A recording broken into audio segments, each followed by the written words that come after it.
Hello, cats and kittens. We are live, and welcome to the Beatles Anthology with James and crew. Yes, today you're gonna get the full Monty with the Beatles Anthology. And shut up, YouTube. Up YouTube. There we go. Yeah, you're gonna get the full Monty today, as I said, of the Beatles Anthology today. You got episodes 1, 2, 3 on Thursday. I didn't do 4, 5, 6 because I said I'd rather do it leave it for Sunday when I've watched everything else. Because Friday afternoon I was bored. I had nothing because Kate was gone Black Friday shopping and whatnot, so she wasn't on. And so I said, you know what? I feel like watching the last 3 episodes of the Beatles anthology, which I did, and I'm glad I did. And episode 9, everybody's been up in arms about that one, and I'll get to that in a little bit. And I thought it was very emotional. It hit me in my feels, and I'll explain a bit more of that later on as we progress the show. So we're going to have hopefully Christopher today. We'll have Jorgen. Kate says she might be here today, hopefully. And I want to give a shout out to Dave and Jen. We love you guys, and I hope you had a great Thanksgiving and all that stuff, and got stuff on turkey and whatnot. And what was I going to say? And on Friday there won't be a stream on Kate's because it'll be on my channel. We're doing our top 10 countdown for Christmas presents we've gotten over the years. This will be our fifth collab we've done together. So stay tuned for that. Kate will be here, and I hope you'll be there too, Dawson. And after we do our top 10, we're going to bring everybody on camera, and they can tell us their top 10 Christmas presents they've gotten over the years. So, Danny, I'm giving you a shout out, bestie. We're going to have fun Friday, and Miss Piggy will be here. She'll make an appearance because I know everybody wants Miss Piggy to be here. Because I do a mean Miss Piggy I have a Miss Piggy puppet. So you'll get to see Miss Piggy in action. And yeah, it's going to be we're going to have a fun time. But first of all, we have to get through today's stream, and it's going to be a lot of fun. And so we're going to start off by going across the room and saying hello to my best friend and co-host, Judah. Hello. What's up? Nice to see you. I hope everything's going well with you today. Oh yeah, it's going all right. Just pulling through. I just woke up, so yeah. I know the feeling. I get up around 7:30 sometimes because when you have to go to the bathroom and you can't go back to sleep, it's like, oh, but it catches up to you during the day. It's like, oh God. Then I'm watching a movie or something on TV, and then all of a sudden I'm falling asleep. And eating a lot of food does that to you too. I know, because I'm always eating all the time, always hungry, snacking and stuff. It's crazy. And now we're going to go downstairs here to the other room, and we're going to say hello to Dawson. And Dawson's got some music news for us. Hey, it's Dawson from Rampage Video. I'm that weird cousin in the basement. And yeah, thanks for having me on today. And make sure everybody to tune in on the Danny After Dark on Friday. There'll be a good Christmas show for you, and I'll be there with some of my former Christmas presents. So I got some news. Let me check it out. Okay, I just got concert tickets a couple days ago for the Cyber Monday sale, and I'm going to have you guys guess what concert I'm going to in December. Oh. Is it metal? No. Rush. Nope. Oh wait, no. Rush is like next year, right? You already guessed. Okay, James's turn. It could be any artist. I don't know, musician. Triumph. No. I have tickets for Machine Gun Kelly on December 8th in Hamilton, Canada. Yeah. Not a big fan, are you, Judah? No, I'm not. But good for you, seriously. Good for you. I just good like for you, but Machine Gun Kelly. damn, I'm sorry. Hey, Davis, welcome. Look, I'm going to see fucking Tommy hate it. Lee. I'm going to see the Tommy Lee from The Dirt. It's going to be awesome. Ah, that's gonna be cool. I've seen the movie twice, and the first time I watched it, I was like, okay, wow, this is a lot different than I thought it was going to be. And then the second time I watched it, I was like, hey. Okay, Wow. and the opening act is, I'm just checking it out. Something Fox. Is it Sarah Fox? Yeah, that sounds about right. My buddy was just went to Machine Gun Kelly because they were just in Julia town. Wolf. Okay, is Yeah. she good? Do you know if she's good? I don't know. I can ask my buddy. Okay, if yeah, you ask want. him. Yeah, let me know. Yeah, I will. I will. Let me text him right now, actually. And that's the news for today. Nice. And I watched a really good documentary on Apple TV last night. It was called Still. It's about Michael J. Fox, and Was it? he goes through his career. It's about an hour and 34 minutes long, and he talks about his Parkinson's disease, and he says it's very painful. I got emotional watching that because he said it's painful for him. He has to take pills. He's had a few accidents. He's broke his hand because of it. He's fallen a lot, and one time he fell into the coffee. He fell into the furniture, and his whole side of his cheek was cut, and he had to have an operation because of that. Yeah. And it took him a long time when he first got diagnosed to put it out to the public, like do a public thing to say, "Hey, I've got Parkinson's disease," you know. That's when he was in the middle of doing the seasons of Spin City, that sitcom that used to be on, and then I think Charlie Sheen took over near the end of it, if I remember correctly. And it was a very, very, very good um, documentary because I've always been a fan of Michael J. Fox ever since Family Ties. I want to be Michael J. Fox. I want to be Alex P. Keaton back in high school. I would wear shirts and ties to school, and I would try to flirt with the girls like Alex P. Keaton would on the show. And I would jump on the table, and I went up to this girl, had a shirt and tie on. I jumped up on the table and I said, just like Alex did on the show, would you like to go out with me? And I got shot down. It didn't work out for me, but hey, at least I tried, you know. But other than that yeah, Michael J. Fox has always been a special part of my life, and I love the Back to the Future movies. They've always been a favorite of mine ever since I saw the first one, and yeah. So you got any music news for us, Davis? I don't have music news, but I do have this news. I undid my hair, and I cut the back of my head, shaved the back of my head. So now it's Oh just wow! floppy hair.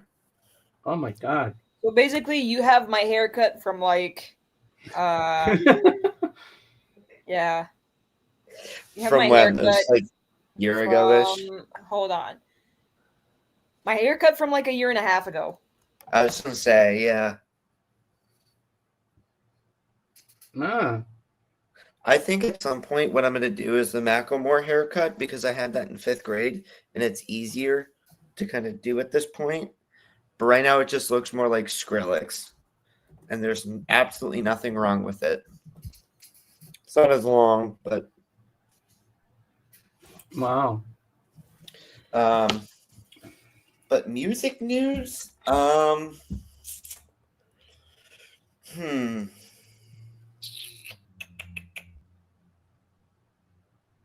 I don't know. Oh, I do know. Actually, yes. Actually, I do know.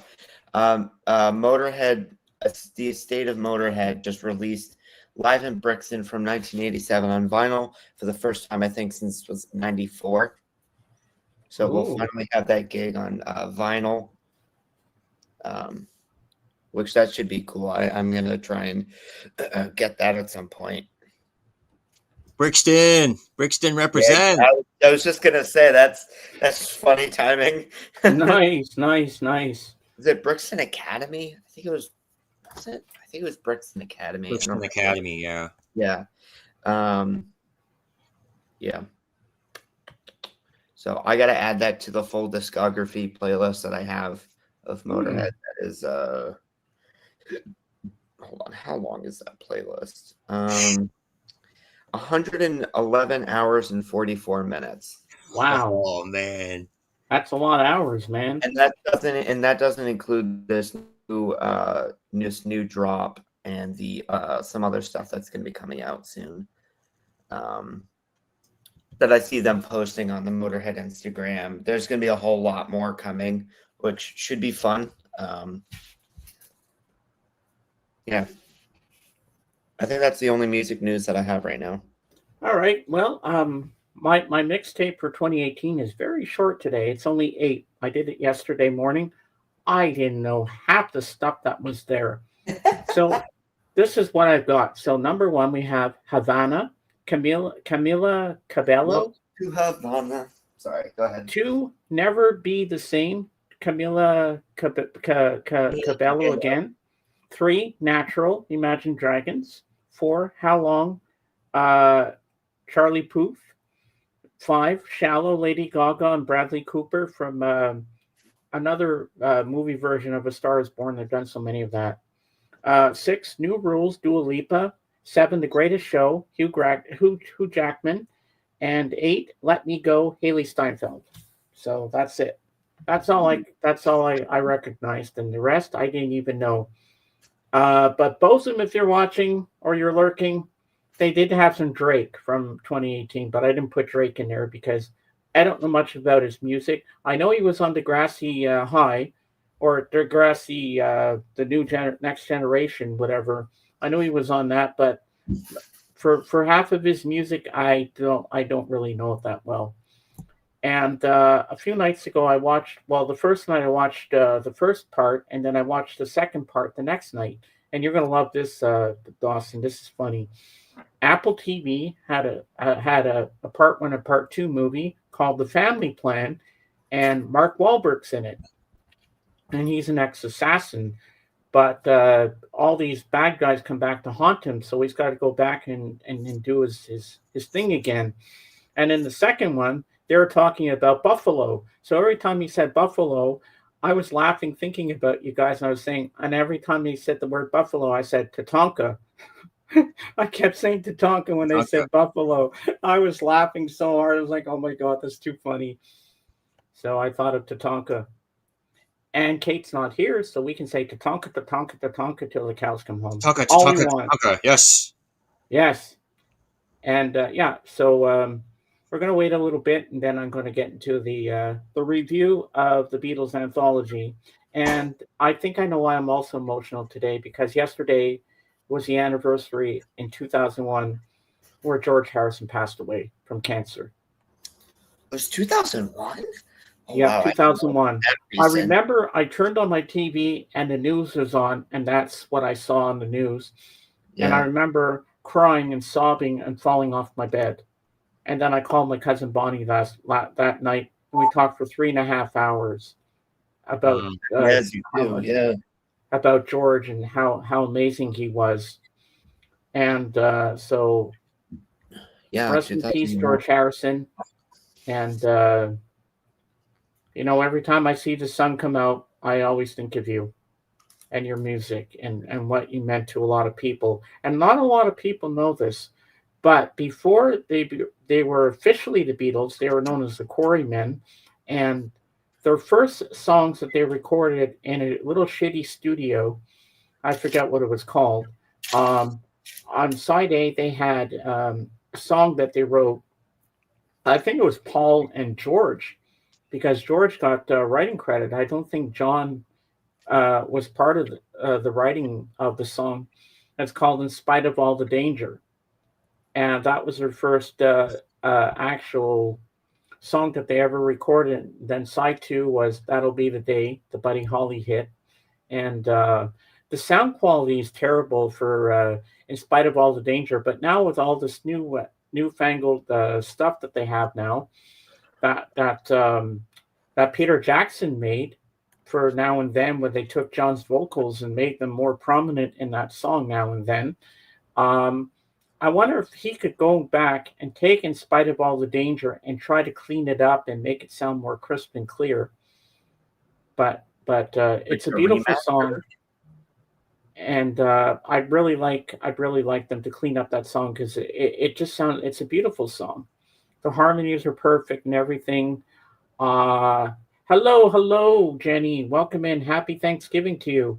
Even though mine was last month, and so was Dawson's and Judah's Thanksgiving, because we're Canadian, as you know. So yeah, I think In Spite of All the Danger is a very good song, and I like the way they did it in the movie Nowhere Boy. That's the story of John Lennon, how he started the Quarrymen, and his troubles with his Aunt Mimi, and how he gets back with his mom, Julia, and their relationship. And I love the way it ends, where they go to Hamburg. And it's a great segue into Backbeat, which is where they're in Hamburg. But Backbeat came out in 1993, and Nowhere Boy is from 2009. And if you'll give me a second, I'll go on my shelf and I'll grab them both because I have both movies. Hold on.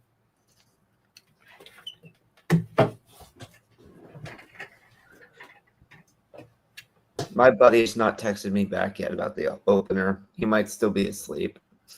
That's okay. I got a really good deal. 3 hours behind so me. I'm just looking forward to it. Yeah. It's like every week I'm going to a show or something. Oh, yeah.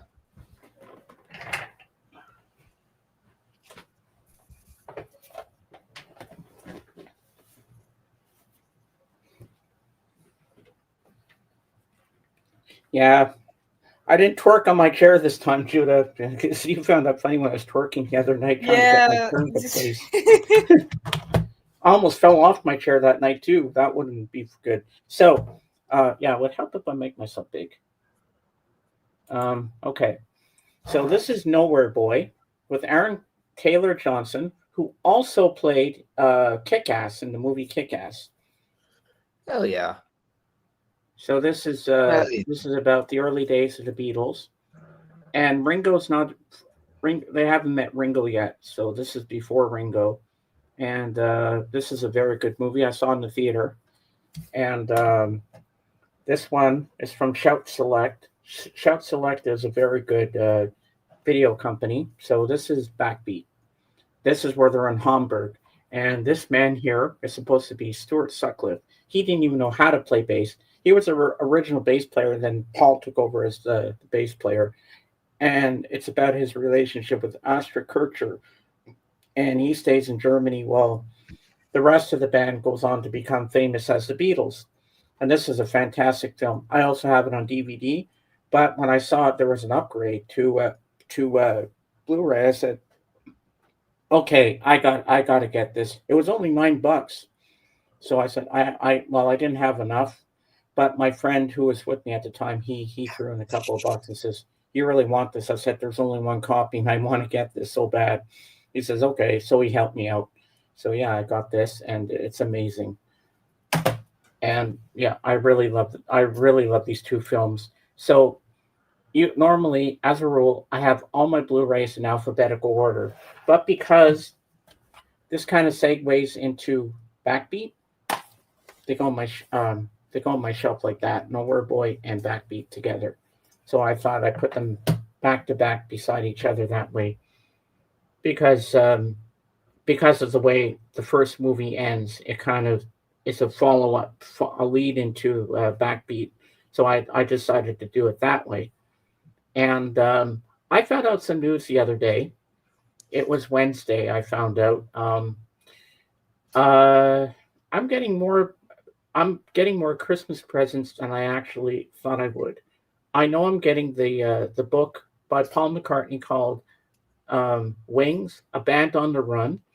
It's the story of how he created the group Wings, and it should be an interesting read. And there's interviews with some of the band members in the book, which I heard from Chris Carter on Breakfast with the Beatles.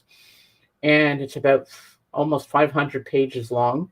And it should be an interesting read. That was about $45 online, hardcover, but you want hardcover because hardcover, it lasts longer, so it won't bend or break or anything like that. So I'm excited for that. And I'm getting 2 movies. I'm getting Jurassic World Rebirth with Scarlett Johansson. I even blush at her because she's cute. I have a crush on Scarlett. And then there's Mission Impossible, The Final Reckoning. I'm getting that one as well because I gotta complete my Mission Impossible movies because that's the end of the franchise right there. But I went with the 4K copy. There is a Blu-ray in there because I don't have a 4K TV or a 4K Blu-ray machine, but at least there's a Blu-ray in there. I took it because it has a slipcover because nowadays with the Blu-rays they don't have slips. Slipcover makes it look nice and more fancy and presentable, so I went with that one. Then something else got thrown into the mix. I don't know if our friend's getting it for me or if it's going to wind up on my mom's credit card, but I'm actually getting Anthology 4. It's the 2 CD set. So I'm really looking forward to that. I can listen to it on YouTube, but I don't want to. I want to wait till I actually get the CDs, put my headphones on, crank it up, sit back in my love seat, close my eyes, and just get lost in the music. That's the way I'm going to do it. So somehow that got thrown into the mix. Hey, and I'm happy. So I am getting the Anthology after all. Hey Zeb, I didn't give the review yet. I was waiting for you to be here because I know you want to know my take on episode 9, what I thought. But I'm leading up to that in a few minutes.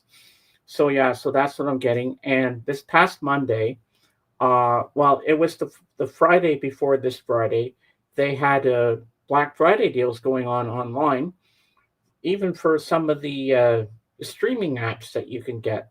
So they had Apple TV, and for Canadian, it was hello Christopher, how you doing, my buddy?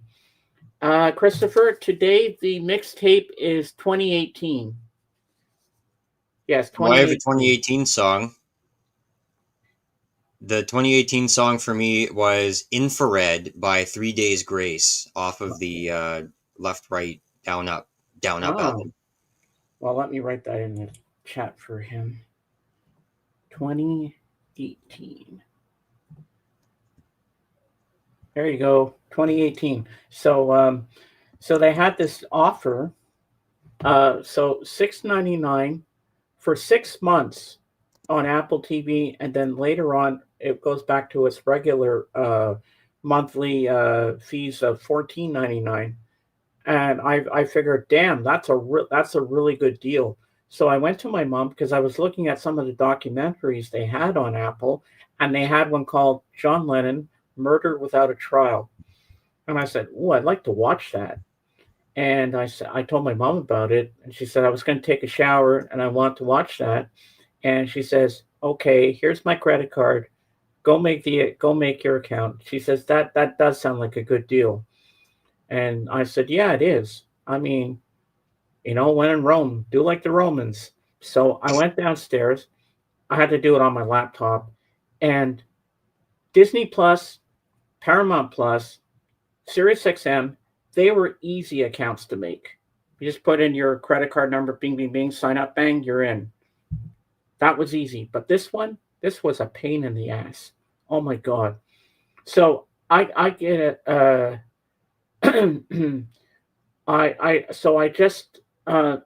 sat there. I'm putting all the information in for my email and stuff. Making my Apple account, whatever.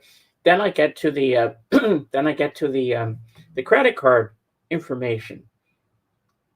It didn't accept it the first time. I had to do it 3 times to get the bloody thing to work. I was like, what the hell are you doing to me, Apple TV? And apparently I'm not the only one that's had problems with that before too. So I now I've got everything in perfectly, and everything's working on the computer. So from the Apple website, which I have bookmarked now because it's part of my life.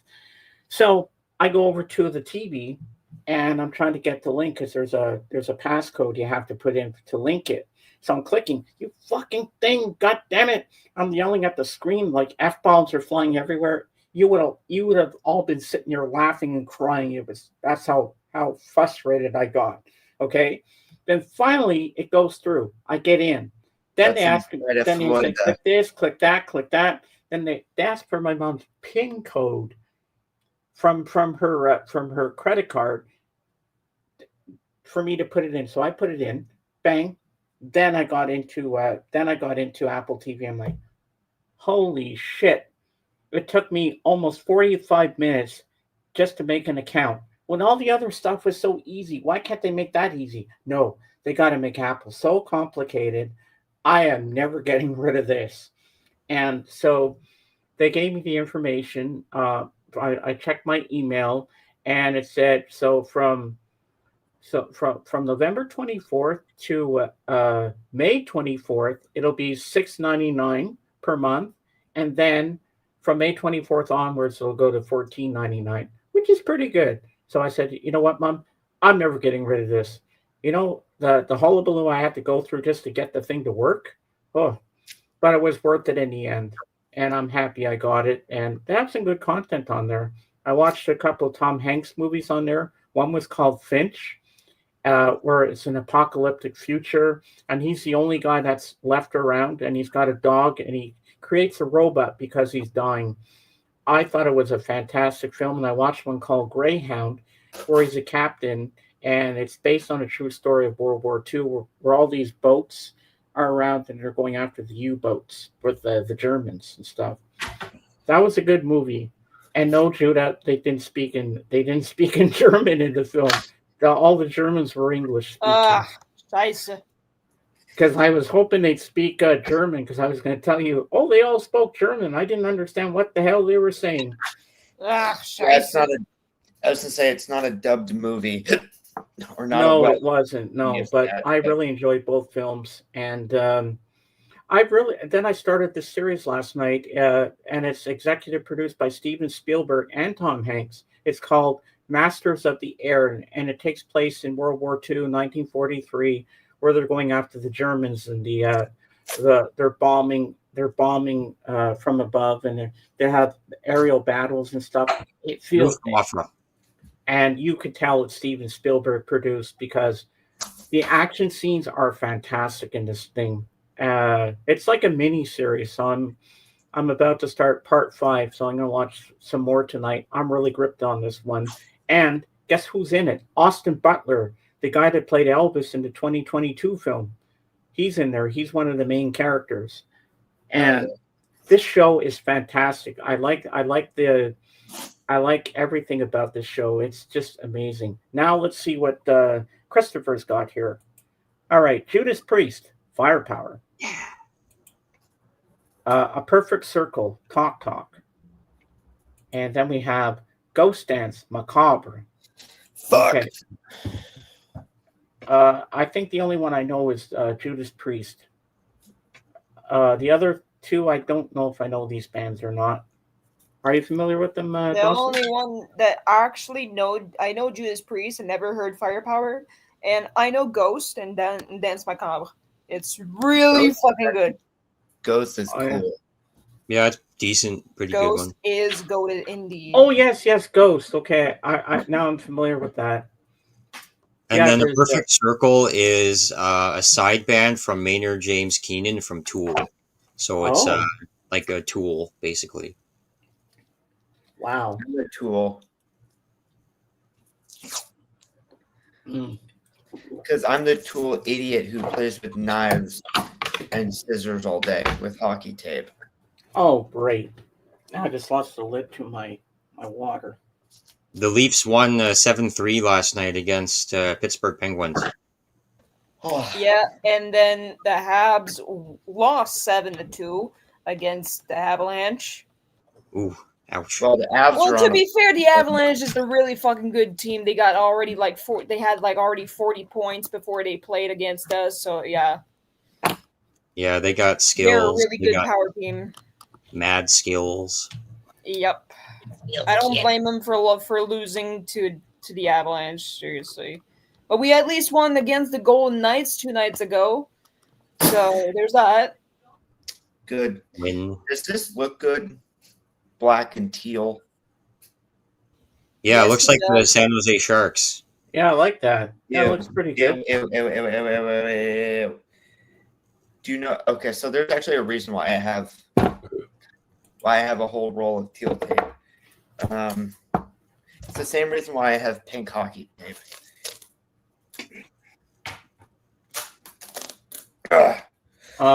Okay, Jenny has a question for you, Judah.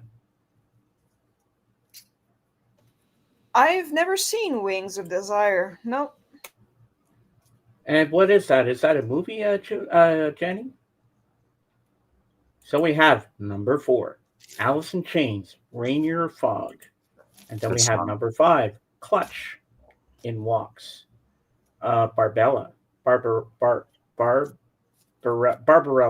That's it. Okay. All right. So now it's time, Zed. It's time for the rest of the Beatles anthology, my review. So the first 3 were fantastic. I understand why they omitted some stuff because some political stuff back then in 95 or back in the 60s, whenever it was, would not fly today. So, and because some scenes were a little long in the original, but I have the original box set of the Beatles anthology, but it would just be too long. So I'm kind of happy that they omitted some stuff, but some stuff they should have left in, but it would have dragged on forever.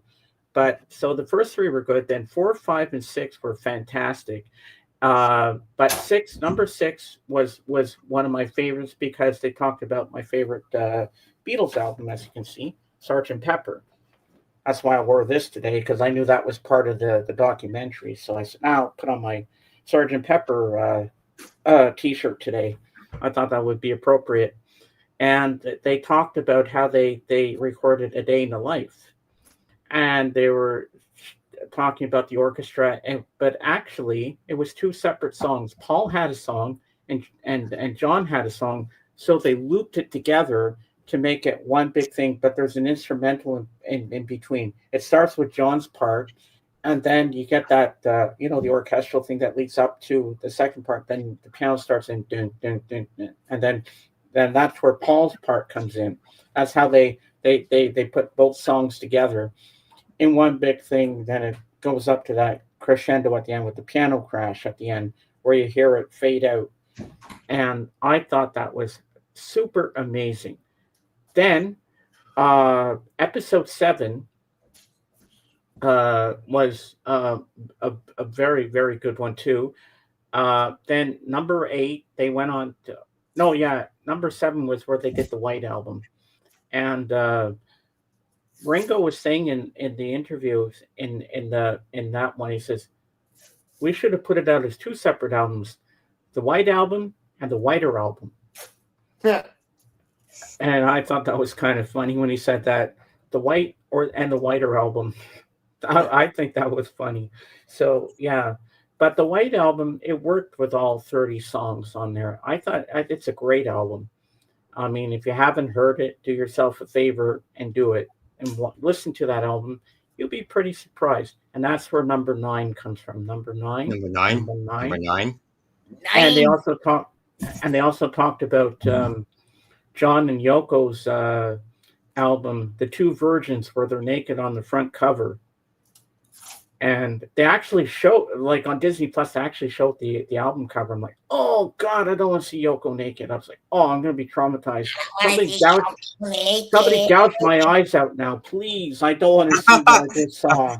Oh, I was like traumatized. I'm like, thank you very much for making me disappointed in you, Yoko. Put some clothes on. Yeah. So okay, let me see what. It's funny because she was a rocket in her time.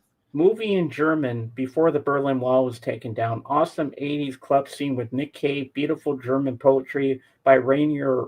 I can't pronounce that. An angel longs to experience life as a human. Ooh, that sounds interesting. Yeah, I like watching foreign films with subtitles, English subtitles, because you want to hear the original language it's in. You don't want it dubbed. I mean, dubbed sounds really bad, you know? So back to my review. So where was I? Oh yeah, the White Album. So I thought the White Album was a really good album. I liked how they talked about it, working on it, and stuff like that. And a lot of people don't know that the song "Sexy Sadie" is actually about the Maharishi. But John couldn't say that. They said, "No, John, you can't write a song about the Maharishi. But if you change it, why don't you change the title to Sexy Sadie instead of the Maharishi?"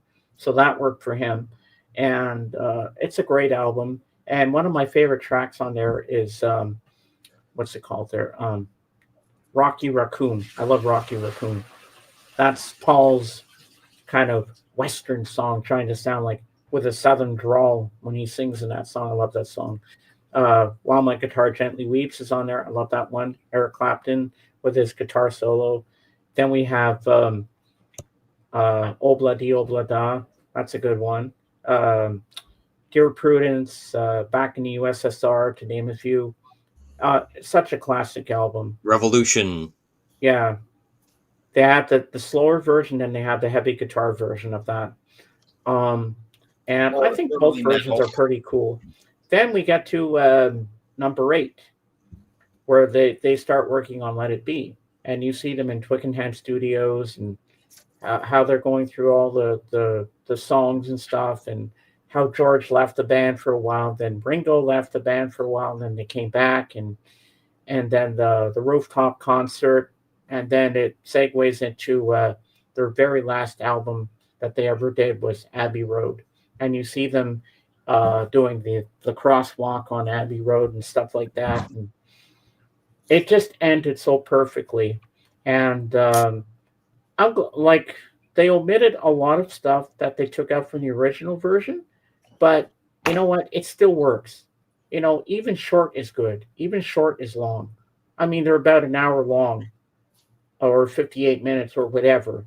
But you know what? Even at that running time, it still seemed long. It still felt like it was over 3 hours because I watched them back to back to back, all in one sitting. Once one stopped, the other one started. I just kept on going till it finished. Now we get to the famous episode 9. Number 9. Number 9. Number 9. Now, number 9, this is where it gets interesting. So it starts off showing George, Ringo, and Paul in 1995, and how they get back together, and they're because originally back in the 70s, it was going to be in 1970 because Neil Aspinall, who worked for the Beatles, uh, he was starting to work on film footage because they were going to do the Beatles anthology back then, but it was not going to have that title. It was going to be called The Long and Winding Road, but it never came to fruition. And then Paul and George and Ringo got together in the early 90s, and they were starting to talk about this. And it wasn't until 95 that they said, okay, let's do this thing, but we're going to call it the Beatles Anthology. And they're each going to be interviewed and talk about it in their own words of their career and stuff. And I thought it was very, very interesting to see them together.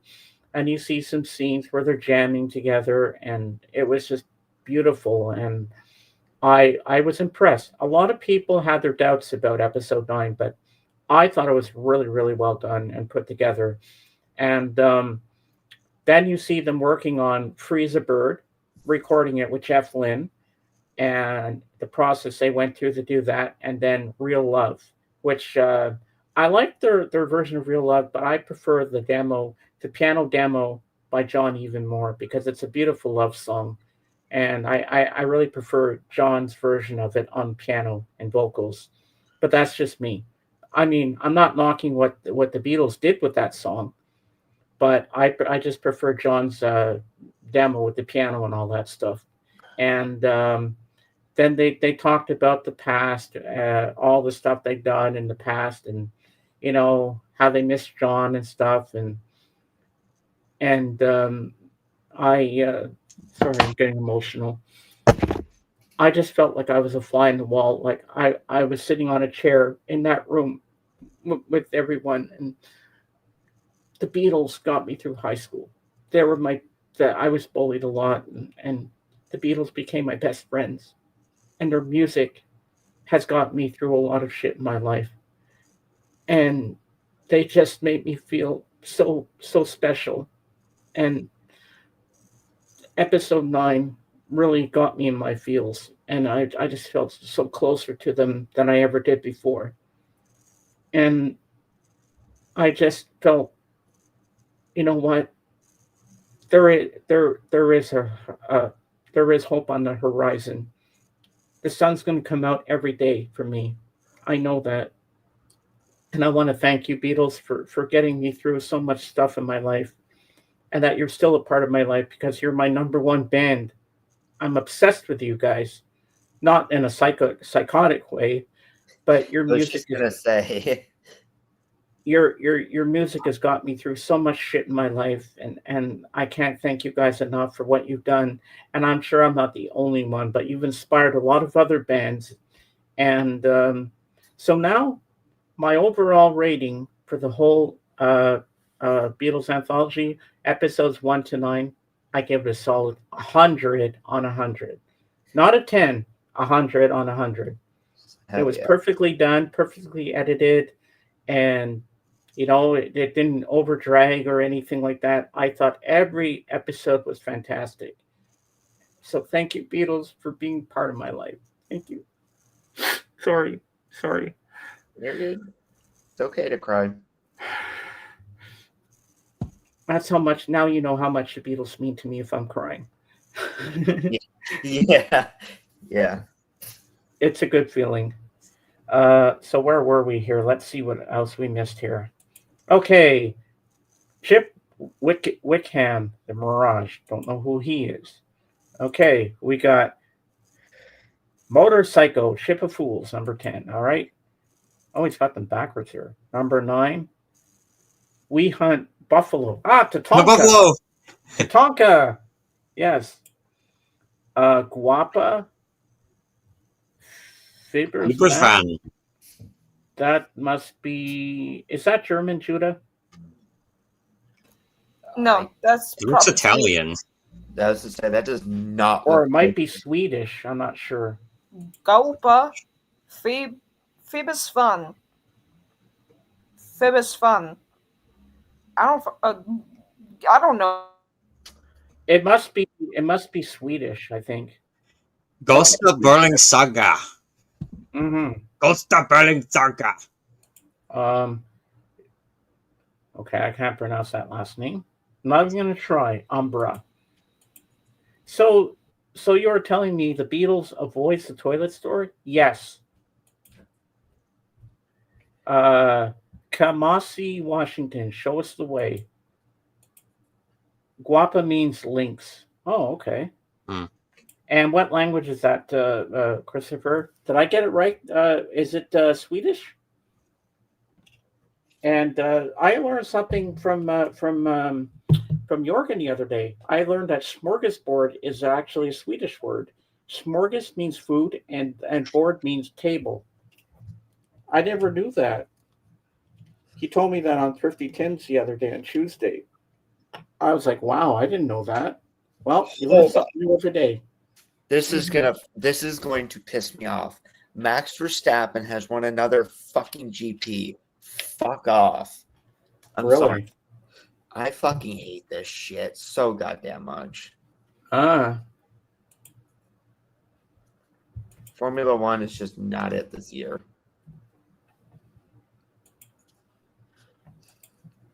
No. I'm frustrated. Are you still here, Zep? I want to know what your take on the whole Beatles anthology is to you, and especially episode 9. I want to know what you thought of it. But what would be my go-to one? I don't know if it'd be the original or the newer one, but I kind of like both. You only watched episode 9, dude. You gotta watch the whole thing. The whole thing is pretty good. Come on, man. All right, not sure if it's Swedish, some kind of dialect, or if it's from another language. It means the cat animal links, though. Ooh, interesting. Well, I know Judah loves different foreign languages. She likes to learn everything that she can try to learn. Yeah. I know Judah pretty well, and she likes different languages. I And love all languages at this point. there's one language I'd like to learn, but I think it would be I heard it's very complicated to learn Japanese. Oh, I've already Yeah, tried. it is, but it's not as complicated as Mandarin. Oh Okay. yeah, Mandarin, but Mandarin sounds beautiful. Ni hao, motherfuckers. Saint Karloff, Ghost Smoker. I'm not practically German. I can't even speak German, Zeb. The only thing I can do in German is pronounce things. Konnichiwa, motherfuckers. The one who can really pronounce everything is Blood. And oh, you missed it the other night after you left, Judah. It was so funny. Blood. I think you were still there, weren't you, Davis? What Blood said, because he couldn't get any rosé wine, so he was going to mix red wine with white wine and try to make his own rosé. Oh no! I was not there for that one. I came in, I think, just after that. Maybe, I don't know. No, he told me he was going to do that one night. I said, "Are you going to do that tonight?" He says, "James, I'm too drunk right now to even try to mix red wine with white to make a rosé." I don't know if that would even work. If it's even No, possible. it doesn't. It's not the same thing. It's just No. white wine and red wine. Okay, try to pronounce this one, Judah. No. Agusa Uta Varhag live. No, the don't know. A with the little thing over it, that's O. Ah. Va. Agus Then I don't know. Agusa Uti Var Haga, I think. And what language is that, Uti Christopher? Varhaj. That is Yeah. Swedish. Swedish, okay. My main Oh, tongue. yeah. Oh, sorry. Out in our garden. Okay. That's cool, Zeb. And it's Swedish, Zeb? I hate what they've done. I hate what YouTube's done to everybody's usernames on here. It's like now you got @ I mean, that's ridiculous. I mean, last Saturday, the Lamb was bitching about that. Like, we all have different things. It's like you don't know who you are anymore. Okay, Christopher says, okay, how do you pronounce that? I think that would just be void. Void? Vod? I guess the J Void. is silent. Break No, out. Okay. it's in certain languages the J takes as a Y or an I. Like in German, ja is written J-A, ja. Oh, okay. That would make sense.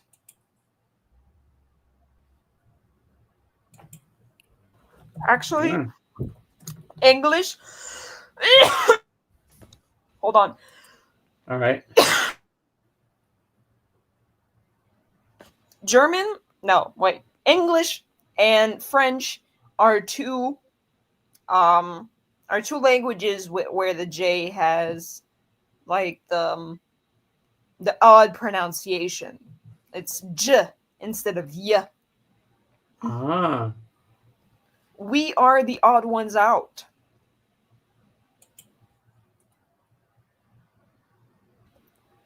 Okay. Prins vad det kommer för att Hamtamik. I 100% butchered that. I'm so sorry. Hey, you took the effort to try to pronounce it. That's pretty good. Practice. So, ladies and gentlemen, before I forget, we're we're not canceling any streams. We're not giving up on this. We're gonna be here. We're gonna be here every second Sunday because Judah wants to do her streams on a Saturday. So every second Sunday, we're still gonna be doing the streams. So I get a Sunday off and take a break and stuff like that. But that's okay. And I'm gonna try to do even an hour stream on Sundays with Dawson here if it's possible. Son. Because I still like doing this. And don't worry, Judah and I are not leaving you guys. We're still going to be around. We're just going to do it every second Sunday because she wants to do her streams too. And I understand that. You know, if we just work it out this way and it's perfect. And I still get to do mine and she gets to do hers and it works out. It's perfect. Yeah, because doing 2 streams like on the same weekend really fucking takes a toll on me. I already don't have much energy to start with, and doing 2 streams in 2 days, and one of them, this one being like 4 hours long. Yeah, it's a lot. It's a lot. Yeah, so we'll do it every second Sunday. Yeah, so so every second Sunday we'll do it. Yeah, I'm happy with that. Oh, Tutu. There's Tutu. Tutu We and go Sheepy. live. Tutu and Sheepy are dating, I think. I'm not quite sure. Yes, they are. They're sweethearts. Aw. The lamb lies down. Love is a many splendor thing. Mm-hmm. Yeah, looking good, Tutu. Now, everybody, call 1-800-I-NEED-DOPE and pledge for Tutu. Okay, we're having a dope-a-thon. Call 1-800-I-NEED-DOPE now. That's 1-800-I-NEED-DOPE. Tutu needs $500 for his cocaine addiction. And YouTube, don't take my stream down because we said that. We're just joking around. We're just playing. It's entertainment. Yes, we're just trying to make our friends and family laugh. That's a good thing. You know what Sheepy loves? What? Some Barstool Pink Whitney. Ah. Okay.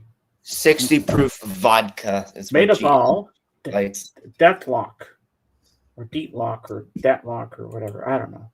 And Bob, how you doing? Nice to have you back. Yeah. Oi, Alamo.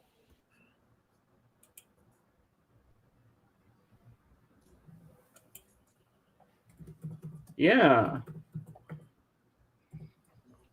No, but things are really looking up for me. Even though my depression's still kicking my butt the last couple of months. I don't know what it is. I can't put my finger on it, but you know what? Things are getting better. I mean, something could happen to me. I got Apple TV. I'm getting all the presents I want for Christmas, even though I know about them. So I got to act surprised on Christmas morning. But at least I'm getting what I wanted. My mom wants me to be happy. Oh, and of course, the most important thing, a Beatles calendar. Yes, I have to have Beatles. I'm obsessed with the Beatles. You guys have not seen my bedroom. All over my walls is Beatle pictures everywhere.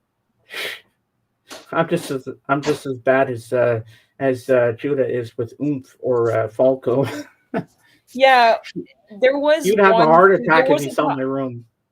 There was a time where my room was full of Fall Out Boy posters, and when I say full, it was absolutely horrible. Horrible. My parents. Yeah, they were everywhere.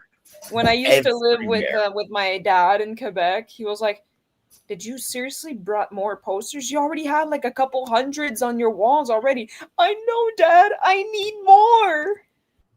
Oh my God.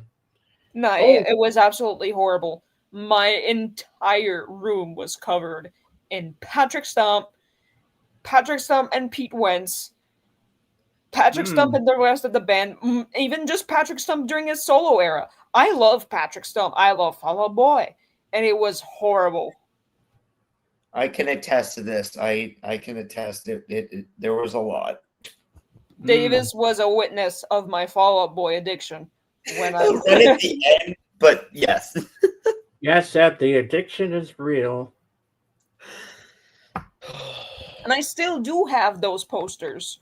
They're getting a little bit crumpled because I don't really use them anymore, but holy shit. There was a shit ton. Do you still have them all? I still have all of them. Probably in a closet somewhere, right? No, it's sitting right over there, right at the entrance of my room with my drawings and shit. Ah. I could go one by one through them, but that would be really fucking long. I even have double posters. I have copies of I have like copies and doubles and triples. That's a lot, man. Mm-hmm.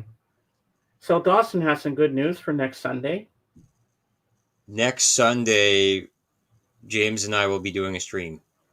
I thought you were going to something next Sunday. Oh, okay, so that's Monday, December 8th. I'm going to MGK, Machine Gun Kelly in Hamilton. They have a brand new stadium there that Paul McCartney played in last week, or they renovated the Cops Coliseum, but it'll be brand new facilities, and it's going to be a great time. Yeah. Yeah, so this is going to be perfect.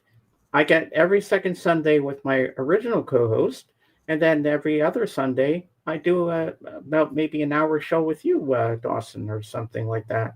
Yeah, and then like everyone's welcome to join on, and James has been doing this for a while now, so I'm like, hey, let's keep her going. Yeah, I'm not going to stop just because as long as I have a co-host with me, I'm okay. But I'm doing pretty good. I'm doing a lot of talking today. I'm relaxed today. I don't know. I'm just motivated today. I don't know what it is that's pushing me. Maybe it's the Beatles. Maybe the Beatles are saying, hey, if we can do this, you can do this too. You know what I mean? I like this idea. I like it. I'm excited. Okay. No. All right. Yeah, watching the three Beatles in a room together, that was something else. They've had footage of that for a long time, and I watched about half of the whatever's available on YouTube. It was emotional, yeah. It was like there was something there. There was magic. The magic was still there. It was kind of haunting, actually, in a way, but they just clicked. They just got back together 20 years later, and they nailed it. Yeah, and I like when they were like where Ringo had brushes and he was playing on the drums and they did raunchy dong dong dong dong dong dong dong dong dong dong dong dong. That was really cool. Yeah, just seeing the three of them together without John, it just felt, it was haunting at the same time because John was not there with them. That's where my emotions kicked in. It's like they broke up in 1970. They're at each other's throats for a while, but they're always helping each other on their solo careers. Helping each other in each album, and yet seeing them together like that, it's like they were like all together, and it just felt right. Yeah. And even if there was just the three of them, I don't think if they got together and tried to do a concert or make an album, it just wouldn't be the same without John not being there. But it would have been cool if they did a Threedles album. I think it would have worked. Or if Jeff Lynne took over for John, that would have been cool too. I would have liked to have seen that if they jammed with Jeff Lynne. That would have been a cool thing to see in that episode 9. But yeah, it worked. It really worked perfectly, in my opinion. But yeah, I just think I've been doing this for March 11th, 2026 will mark 4 years I've been doing this. So yeah. What's the date next Sunday? The 7th. The 7th. December December 7th.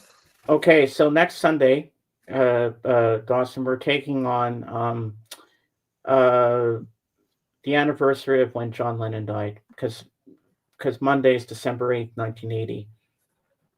So we're going to be talking about John Lennon. Yep. But I'm probably not gonna show all my records again, because how many times can you see John Lennon stuff? And I've already shown it 18 times.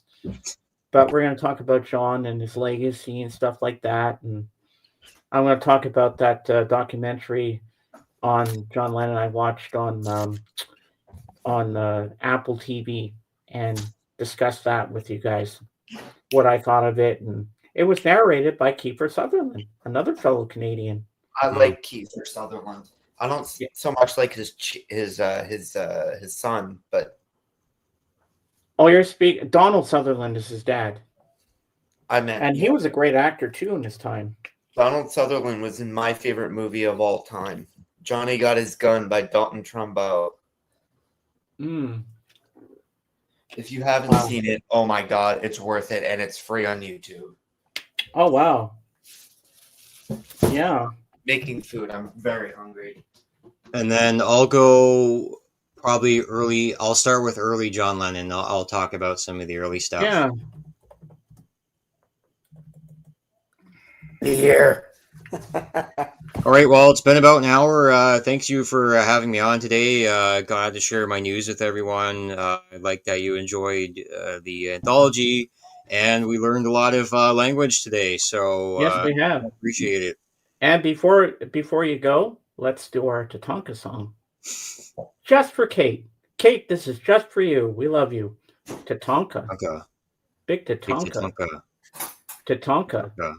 Buffalo. Tatanka. Okay. Big Tatanka. Okay. Tatanka. Okay. Buffalo. There you go. Tatanka, baby. Buffalo. Yeah. That's a good one. Well, thank you, Dawson. And next Sunday will be just you and me doing our tribute to John. Safe travels. Peace. All right. See you on Wednesday. Peace, my dude. Peace, bro. And now we have another name. Kungens man. Hold on. Kungens man. Tung dialog. I butchered that. I read shit in German. That's the thing. When I see A with the umlaut, it's not a, it's a. Yeah, you're trying to pronounce it like it's German. Yeah, but the A with the umlaut in Swedish is not a, it's a. Ah. There's maybe when Jorgen comes on A's. today, he'll give us a crash course in Swedish. There's 3 types of A's. The regular A, the A with the umlaut, and the A with the little circle above it, which is O. O, a. That's all I know. And what about in French? How do the A's pronounce in French? Oh, there's a shit ton of accents in French. There's I only know the names of the accents in French. There's the acute, there's the grave, the little one with the hat, accent circonflexe. There's the umlaut. There's those 3s with respectively how the A's would sound with the acute accent. There's no acute accent on the A's. The grave accent would be it depends. So like or o. With the accent circonflexe, the little hat, usually it's o, like in gâteau. And I never seen an A with an umlaut. Interesting. There's a shit ton of accents everywhere on like every single vowel anyway, so. Yeah. So Bob, I have some news from my mom. She wants you to get better, and she says, "Take it easy because you have a relapse of your cold again, and that's not good. You're taking on too much. You got to relax and chill. You should have had your kids come over and help you with the cooking. You're just getting over a cold. I know the feeling because I've relapsed a few times myself, thinking I was ready to go back into the choir or whatever I wanted to do because I'm stubborn like that, and that was not a good idea. But I've done that before. I know you. I know what you're talking about, Bob. But take it easy next couple of days. Don't do anything strenuous. Don't go shopping. Don't fix this or that. Just sit in your chair, watch movies, and just veg out. That's the way to do it. This. All right, what's number 20? We're already at number 21. Jeez. Tribulation, Nightbound. Looks like Nightbound. Nightbound? Something like, or unless he missed a T. Mm. Mm. I don't know. Mm. Yeah, but you know what's a beautiful language? Especially when they pray the rosary. Tagalog. It's Filipino language. I love Tagalog. And I know only how to say one thing in What? Tagalog. Ang namani, which means these nuts. Ah, okay. I have a lot of Filipino friends. Ang And namani, these nuts. they call me on a Friday night. James, come over. We got lots of food.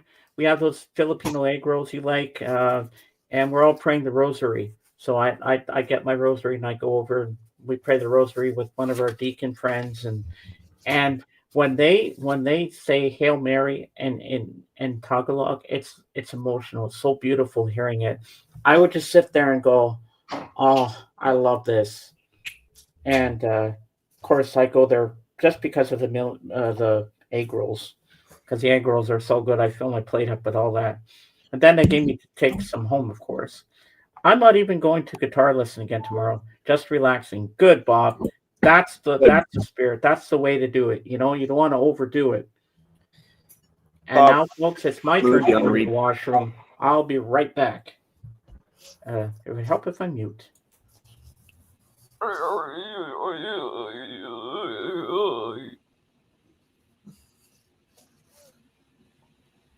How are you today, Judah? I just woke up like an hour ago. Mm. So my day is streaming. Yeah. How was your day? Well, I just redid this.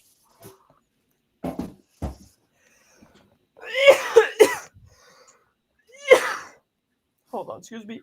Excuse me. I just retaped the handle. Black and red. Why not black and yellow? You know, like the Bruins. This is orange. Orange. Oh. Judah, this tape, I think, is older than you. Bruh. That's how long I've had it. I think my dad bought that for me when I was like really, really little, you know? Really, really little. Yeah. Actually, you're like not that much older than me, bro. You're not that much older than me. It's a big enough gap that I was already skating by the time you were born. Oof. And I never really learned how to skate. A Canadian who doesn't know how to skate? I mean, I can skate, but the first time I ever skated, I was 7 years old. Wow. That, yeah.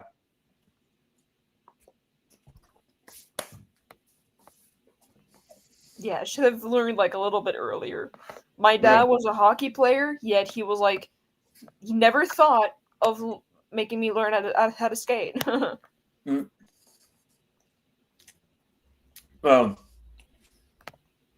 you come from a hockey family, though?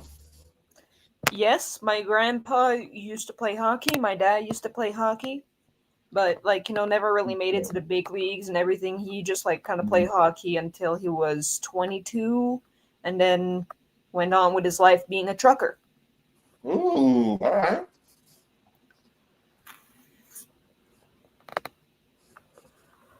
Yeah. After trucking, oh no, hold on. No, he worked in the garage and then went to being a trucker and then went back to work in the garage. Working in a garage can be fun. Yeah. When I was young, I was like, I want to Very be just like my dad. I want to work in the garage. And then but then I realized it's not really a good idea since I don't like getting my hands dirty. I freak the fuck out when I get my hands greasy. Yeah. So That's fair. Hold on, let me show you this.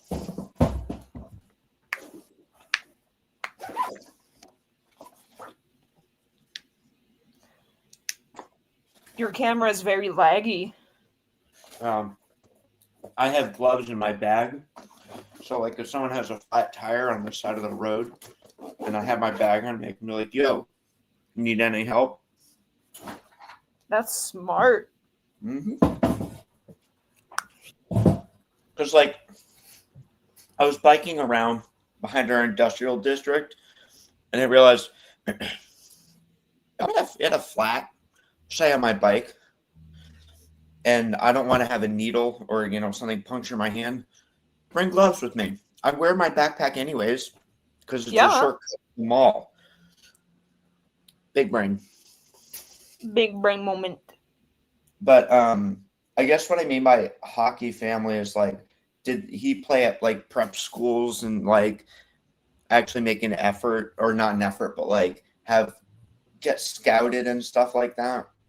No, there's no hockey schools here. Like there are hockey schools, but he didn't go to hockey school. He just played hockey until he was 22. So it's like more beer league kind of thing. No, like actual leagues. Minor, very minor leagues. The biggest league that we have in my old city is the LNAH, which is it's called Ligue Nord-Américaine de Hockey, which is North American Hockey League, but it's only based in Quebec, so that's useful, right? North American, only based in Quebec. So true. Oh yeah, I see it. Yeah, I see it now. Yeah. LNAH, yeah. Yeah. I'll look at that later on eliteprospects.com. But yeah, like I have this is for example, this just happened to be on top of my laundry. This is a prep school. And my dad went there and played hockey there. My grandfather worked there and played hockey for them.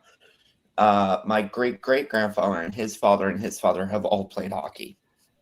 Oh, nice. Yeah, you come from a real hockey family. Are you sure you're not Canadian? I love that. No, but like we have a friend who was drafted to the show, and I think he played like 1 or 2 games and then didn't like it or something like that. Like we surrounded ourselves in prep school and private schools with that kind of culture, like my great uncle played lacrosse. We did hockey, lacrosse, golf, soccer, horse riding, we followed hockey on TV. That's the kind of hockey family. That's the kind of thing when I say hockey family, that's what I mean.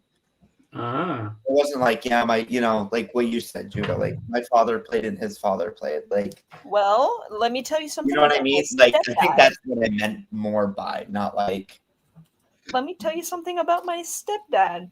He was playing in a league under the Toronto Maple Leafs when he was younger. Oh, cool. He almost made it to the Marlies. Wow. The AHL, I think that is. The AHL. Yep. Hell yeah. Yep, he was playing under the Toronto Maple Leafs. Well, yeah, but then he left hockey, moved to yeah, he just left hockey, started playing drums instead, started a band. Oh yeah. Nice. That's pretty cool. Hell yeah. That's the life, you know? Yep. And he's been to so many concerts. I've told my stepdad, Steve, you should start a blog and talk about like your concerts and like your concert experience, your shows, and like everything you Exactly. went to see Yeah. and everything. And he was like, that's a good idea, but how would I do that? Oh, don't worry, I'll manage your blog. Hell yeah. And if he's up for it, I could even interview him if he'd like. Bing Yeah, bang yeah, boom. that There would be you go. fun. I always love talking music with people and interviewing Yeah. musicians and stuff. I think he'd have some interesting stories to tell. Yeah. I'd But how do it. would the interview be called? I don't want like Judah's stepdad interview, you know? That would be no. Well, I'd say, I don't know. I'd have Oh to think of a my title. god. Bro. Yeah. So on the 14th, when we do our next stream, Judah, that's going to be our Christmas stream. Okay. Yeah, because the 21st you won't be there. You'll be doing your stream on the Saturday. So I figure, you know what? We'll do it a little earlier this year than expected to. But you know what? I'm still doing this every Sunday, even with Dawson. Mm-hmm. So it works out. We do an hour stream, then we do our 4-hour streams when you're here. And I'm only going to do the mixtapes when you're here because it's more fun when you're here. All right. Yeah, I think that'll So work. we're at 2018. Yeah. Okay. So next up is 2019, Mhm. and then I will do all of the 2010 years, and then I'll give every single year to you. Okay, that sounds good. We'll do the exact same. You know what? I feel more relieved today knowing that what's going to happen in the future for Sunday. You know, at least I know we've talked about it, and I like this idea that we do it every second Sunday. That we're not stopping Yeah. because I know you'll never leave my side. Because I kind of want to do my own streams as well. Like I started Yeah, to do my I own understand. I know how you feel. Yeah, Yeah. and it works perfectly. It does. You know, and I still get to do mine, and because you and I are a team, just like Dave and I are still a team. Yep. And I love working with you. I'm comfortable with you. We have fun. We always make it fun for everybody. We Oh, try yeah. to. And we're still gonna have fun today. I needed this today. I really did. And Davis, I thank you for being a good friend too. I appreciate you. You're always there for me when everybody else can't be.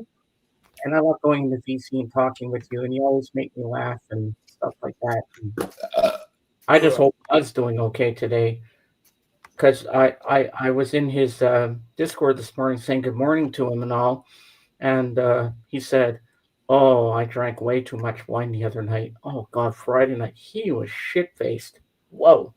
And I know he's drunk I when don't remember it, but he I starts will. going into explaining this and going to detail about stuff. I know he's hammered. Yeah, but he's cool. Yeah, I've known Blood for a long time, and he's quite the character. I'll tell you that much. Oh, he definitely is. And I spoke with what's his face there with Don yesterday, and he's all cool with it. I said I had a talk with Blood. I said I wasn't mad at him, and I wasn't. I just said I'm a little disappointed that you just kicked him out without asking my permission first. You know. Yeah, I just think everything happened so quickly that it was just kind of like it happened and the dust settled, and I was like, wait, what? You know? And I knew it was a joke. Well, I Yeah. hope it's a joke. Maybe I didn't get the joke, but I knew it was a joke. Yeah. Yeah, no, I was like shocked that it happened. I think as an American, I sort of have this kind of like thing of like, okay, I know we're joking, but then there's a line because of how we're living here, you know? Yeah. And I don't want to take something too far. And I was definitely shocked, but I'm also on the side of like, I want that kind of joke to kind of be the line maybe right before you think of it, Yeah. because of the way things are happening here. After it happened, after he kicked them out, I just looked at Judah because I was in shock. I didn't know what to say to Blood. I was like, I totally understand that. Yeah. Like, I was upset, but I didn't know what to say. And the one thing I was not going to do was yell at him. I would never yell at him. Yes, I was angry, but I didn't think it was the right thing to do. No, I get what you're saying. But I talked to him, and he says, James, I'm sorry. I said, don't worry about it. It's water under the bridge. You're still my best friend. We're still friends. Don't worry about it. He said, in future, I will even DM you in private. Can I do this? Can I do that? And if I say yes or no, that's the way he should have done it in the first place. Yeah, I don't think we should have to go there for jokes because I get wanting to let loose. I get that. I'm a college athlete, D3. Yeah. I understand getting loose. Kind of shit, But even we have our limits, Oh yeah, definitely, yeah. Mm-hmm. Yeah, I mean, everybody knows on my streams here, they all follow my rules because I'm the well, I won't say I'm your boss. I'm just the host, and everybody knows what their roles are. God is my boss. And the one person I don't mind yelling at is Erin, because she doesn't follow the rules. Hey, and she's not here today, so I guess she's finally got the message. It's sunk through. You're not welcome here. But if she pops up, I know how to ban her now. Yep. From being on screen, she'll be crying her eyes out. But do I care? No, I don't. And then we're going to take a Christmas hiatus for maybe 2 weeks, because But the only thing that's going to be sad for me is because I don't drink anymore. I know New Year's Eve is not going to be fun for me because I'm just going to be sitting here alone by myself. We'll VC. I'll be here. We can VC then and celebrate the new year. Mm-hmm. I'd like that. Yeah, we can. Because physically here, outside of the house, I don't really have a lot of friends. You're the only friends I really do have. At least I have friends. I look forward every day to saying hello to you guys, talking with you, hanging with you. It's important to me. Mm-hmm. We may not all be the same age, but we all get along well together. And that's what I need, because I don't want to be alone on New Year's Eve. And not say, oh, Happy New Year, and have no one to talk to and have fun with. Yeah. Yeah. I mean, I think, what was it, last year? I think it was. Was it last year? Oh, these last couple of years are just kind of all melting together. But I think the last 2 years I've been at home in my room for it. And it's definitely for 2023 to 2024, I could have gone to the beach, but cops kind of shut it down. Even though I wasn't drinking or smoking or partying, I just wanted to go to see the, fireworks from here, Yeah. But I remember one of my city friends was posting about, hey, don't go to the beach tonight for New Year's. And I was like, Jesus Christ. Okay, fine. And I didn't even go to the pier, which I could have done. I could have just, beaches here. We have a pier here, and I could have gone to the other pier here, which is not actually part of the beach. I could have just gone there looking back, but I was kind of like, whatever. I'm not going to risk it. I'm not going to risk getting in trouble with the police for the new year, Oh, yeah, I forgot to show you guys something. I have it right here. I got to go over to my other table and grab it. And then I know last year it was just in my room, but whatever.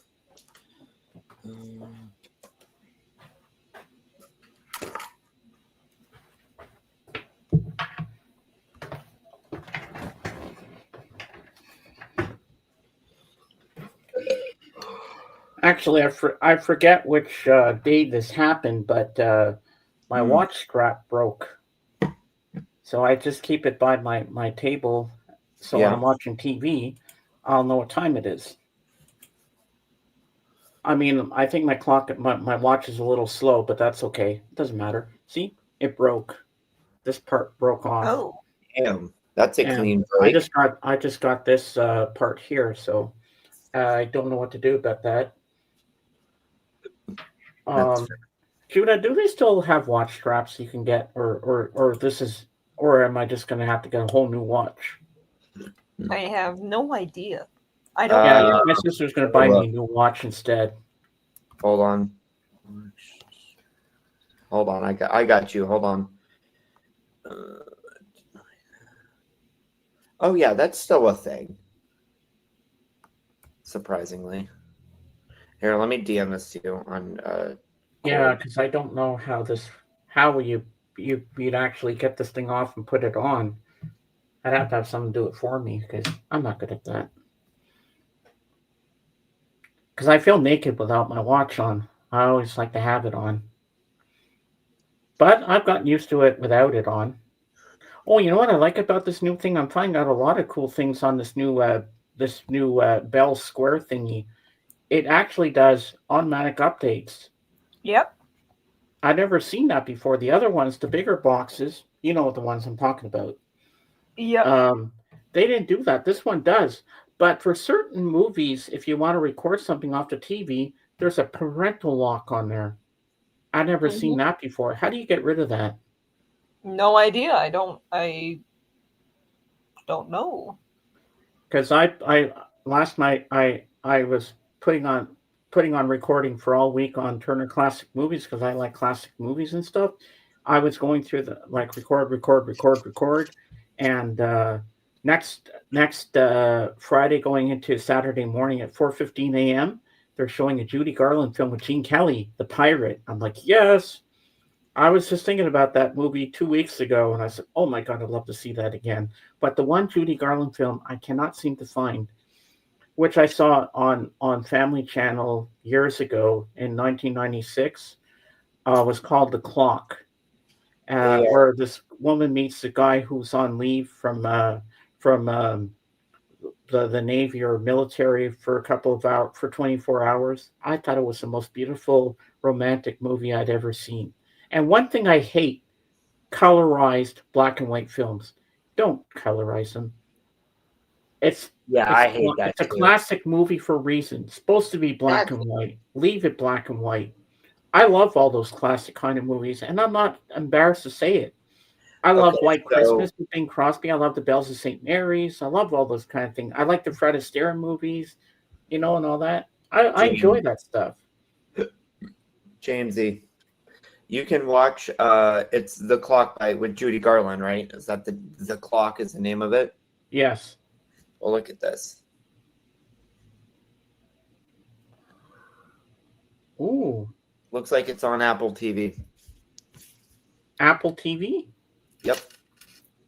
Unless they took it off. I'll have to search that. I don't have Apple TV to show you, but I'm sure if you look it up on appletv.com, which, by the way, I'm going to do that right now. We're just talking about it. Maybe type in like The Clock with Judy Garland or something like that. Maybe no, it didn't come up. Really? It's also on Amazon Prime. I'm going to type in Judy Garland. Nothing's coming up for Judy Garland at all. Really? Interesting. No. Okay. Well, it's also on Prime, then Fandango, and Google Play. Also available on YouTube TV and on-demand services like Mubi, M-U-B-I. You can buy the physical copy on Amazon.com too. Interesting. Yeah, I'd have to, or that S-Flix. I wonder if they'd have it there.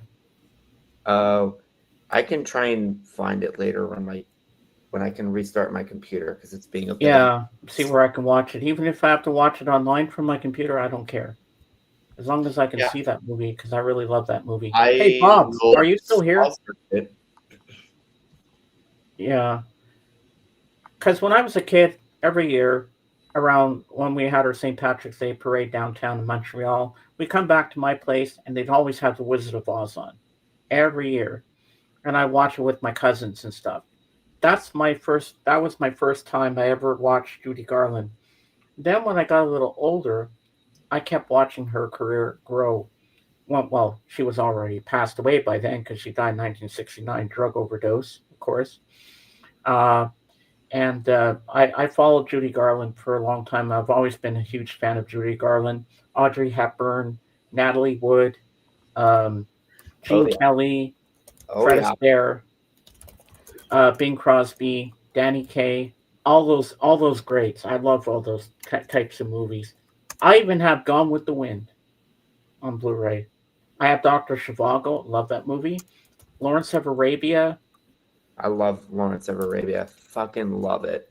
The editing in that film, the one scene that blows my mind every time is when he blows out the match and then it Yeah. just pans to the desert. That is good editing right Oh, there. such good editing. I'm like, I have it whoa. on, I have it on physical media pre-remastered. So I I have it have it like on Blu-ray. Oh, dude, you need the original. You need it unremastered. I think that's just the best way to watch a movie. Let me grab my copy and I'll show you what I got. Hold on. Right. And I'll put the other two back. Or else I'm gonna have a whole mess of movies on here, and I don't want to do that. Oh yeah. Judah, have you ever seen Lawrence of Arabia? Nope. Well, it's a 3-hour World War One Northern African movie. So No. The only thing I know about Arabia is Falco's Nothing Sweeter Than Arabia. I knew it. I knew it. I knew it. I knew it. Surprisingly, I don't really listen to that song. Oh, no. I don't listen to a lot of Falco songs. shocker. Where the hell did it go? I should kind of like do that. Ah, no. I lost it. Mommy, she's being weird. Don't call me mommy. Holy fucking shit. No, I was saying, Mom, they're being weird. It's like when you get a boo-boo and you're like, Mommy. Okay, I found it. Yeah. Oh, hell yeah. Yep. You got Blu-ray exclusives. Secrets of Arabia, picture and graphics track. Peter O'Toole revisits Lawrence of Arabia. Then you have special features, the making of Lawrence of Arabia documentary, a conversation with Steven Spielberg, Jordan. The camels are cast, and there's a lot of camels in this movie, let me tell you. In Search of Lawrence, Romance of Arabia, Wind, Sand, and Star. The Making of a Classic, 1970 version, original newsreel footage of the New York premiere, theatrical advertising campaigns. And this movie is fantastic. Oh, I just love it. Such a good So movie. this is winner of 7 Academy Awards, including Best Picture of 1962. Lawrence of Arabia stands as one of the most timeless and essential motion picture masterpieces, the greatest achievement of its legendary Oscar-winning director David Lean, 1962, Lawrence of Arabia. 1957, The Bridge on the River Kwai. That's a good one, too. The film stars Peter O'Toole in his career-making performance as T.E. Lawrence, the audacious World War I British Army officer who heroically united rival Arab desert tribes and led them to war against the mighty Turkish Empire. Newly restored and remastered at 4K resolution, the massive scope and epic action of the director's cut of Lawrence of Arabia can now be experienced like never before in this landmark 50th anniversary edition. And yes, this is the director's cut, the uncut version. That's what you want, the uncut one. That's the way to go. And the music by Maurice Jarre, even the soundtrack is beautiful. Even when there's no dialogue, the music really brings it alive. Music can do that, you know? And there's one continuous shot across the desert when you see the horses going and the camels coming along right like this. It's one continuous shot, camera shot. That is beautiful. Yeah. You don't hardly see shots like that in a film anymore. Like people just watch it for the movie, but I take in everything. I take in the cinematography, I take in the camera work, the lighting, everything. Sometimes you just need natural lighting. Yeah, that's a true movie nerd. Yep. But yeah, it's a beautiful film. But it's long. It's about 3 hours and 40 minutes almost. Uh, and I really love to show it to Judah, but I don't know if she could last that long for a long movie like that. Probably not. But it's a beautiful film. I think you'd enjoy it if you're into that kind of stuff. But I've always had an obsession with World War II stuff, so I'm really enjoying this Masters of the Air on Apple TV with Austin Butler, who played Elvis in the Elvis movie. Yeah, it's a good show. And the air combat scenes are amazing. Like you feel like you're in the cockpit with the soldiers. You feel like you're there. That's how good it is. And they have an old series that I watched years ago called Band of Brothers. Do you remember that one, Oh, so good. Davis? I Fucking know, love and they have the Pacific on there. But the only thing is, it won't let me add it to my watch list. But I can click on the episodes to play them. But it's weird it won't let me add it to my playlist. I've already got a whole shitload of stuff in my playlist. And there's another one I'm going to tell you about, which looks really good because I like Leonardo DiCaprio and Robert De Niro's in it too. Let me go back to the main Apple TV. It's called. Oh no, it's going to start the movie. No, no, no, no, no, no, no. Let me get it from another. So it doesn't make the movie start. Okay. All right. So it's called Killers of the Flower Moon, and it's directed by Martin Scorsese, and it's starring Leonardo DiCaprio, Robert De Niro, and Lily Gladstone. And it's 3 hours and 28 minutes. Where when oil is discovered in 1920s Oklahoma under Osage Nation land, the Osage people are murdered one by one until the FBI steps in to unravel the mystery. And I watched the trailer for it. It looks like a good movie. So I'm looking forward to watching that. And yes, I can sit through a whole 3 hour and 28-minute movie in one sitting. And I'm the type of person, if you go to the movies, okay, they can't pause it for you to go to the toilet. I hold it right to the end of the film. I even do that at home because I find if I have to pause something, go do something, it takes away from the film for me. That's just how I am. I make sure to go before and not drink much during the film. And I think Davis froze. No. I like your hair, Davis. It looks pretty good.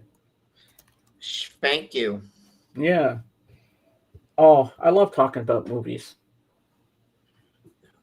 And I've been upgraded in Blood's Discord. Wait, why am I going to Instagram?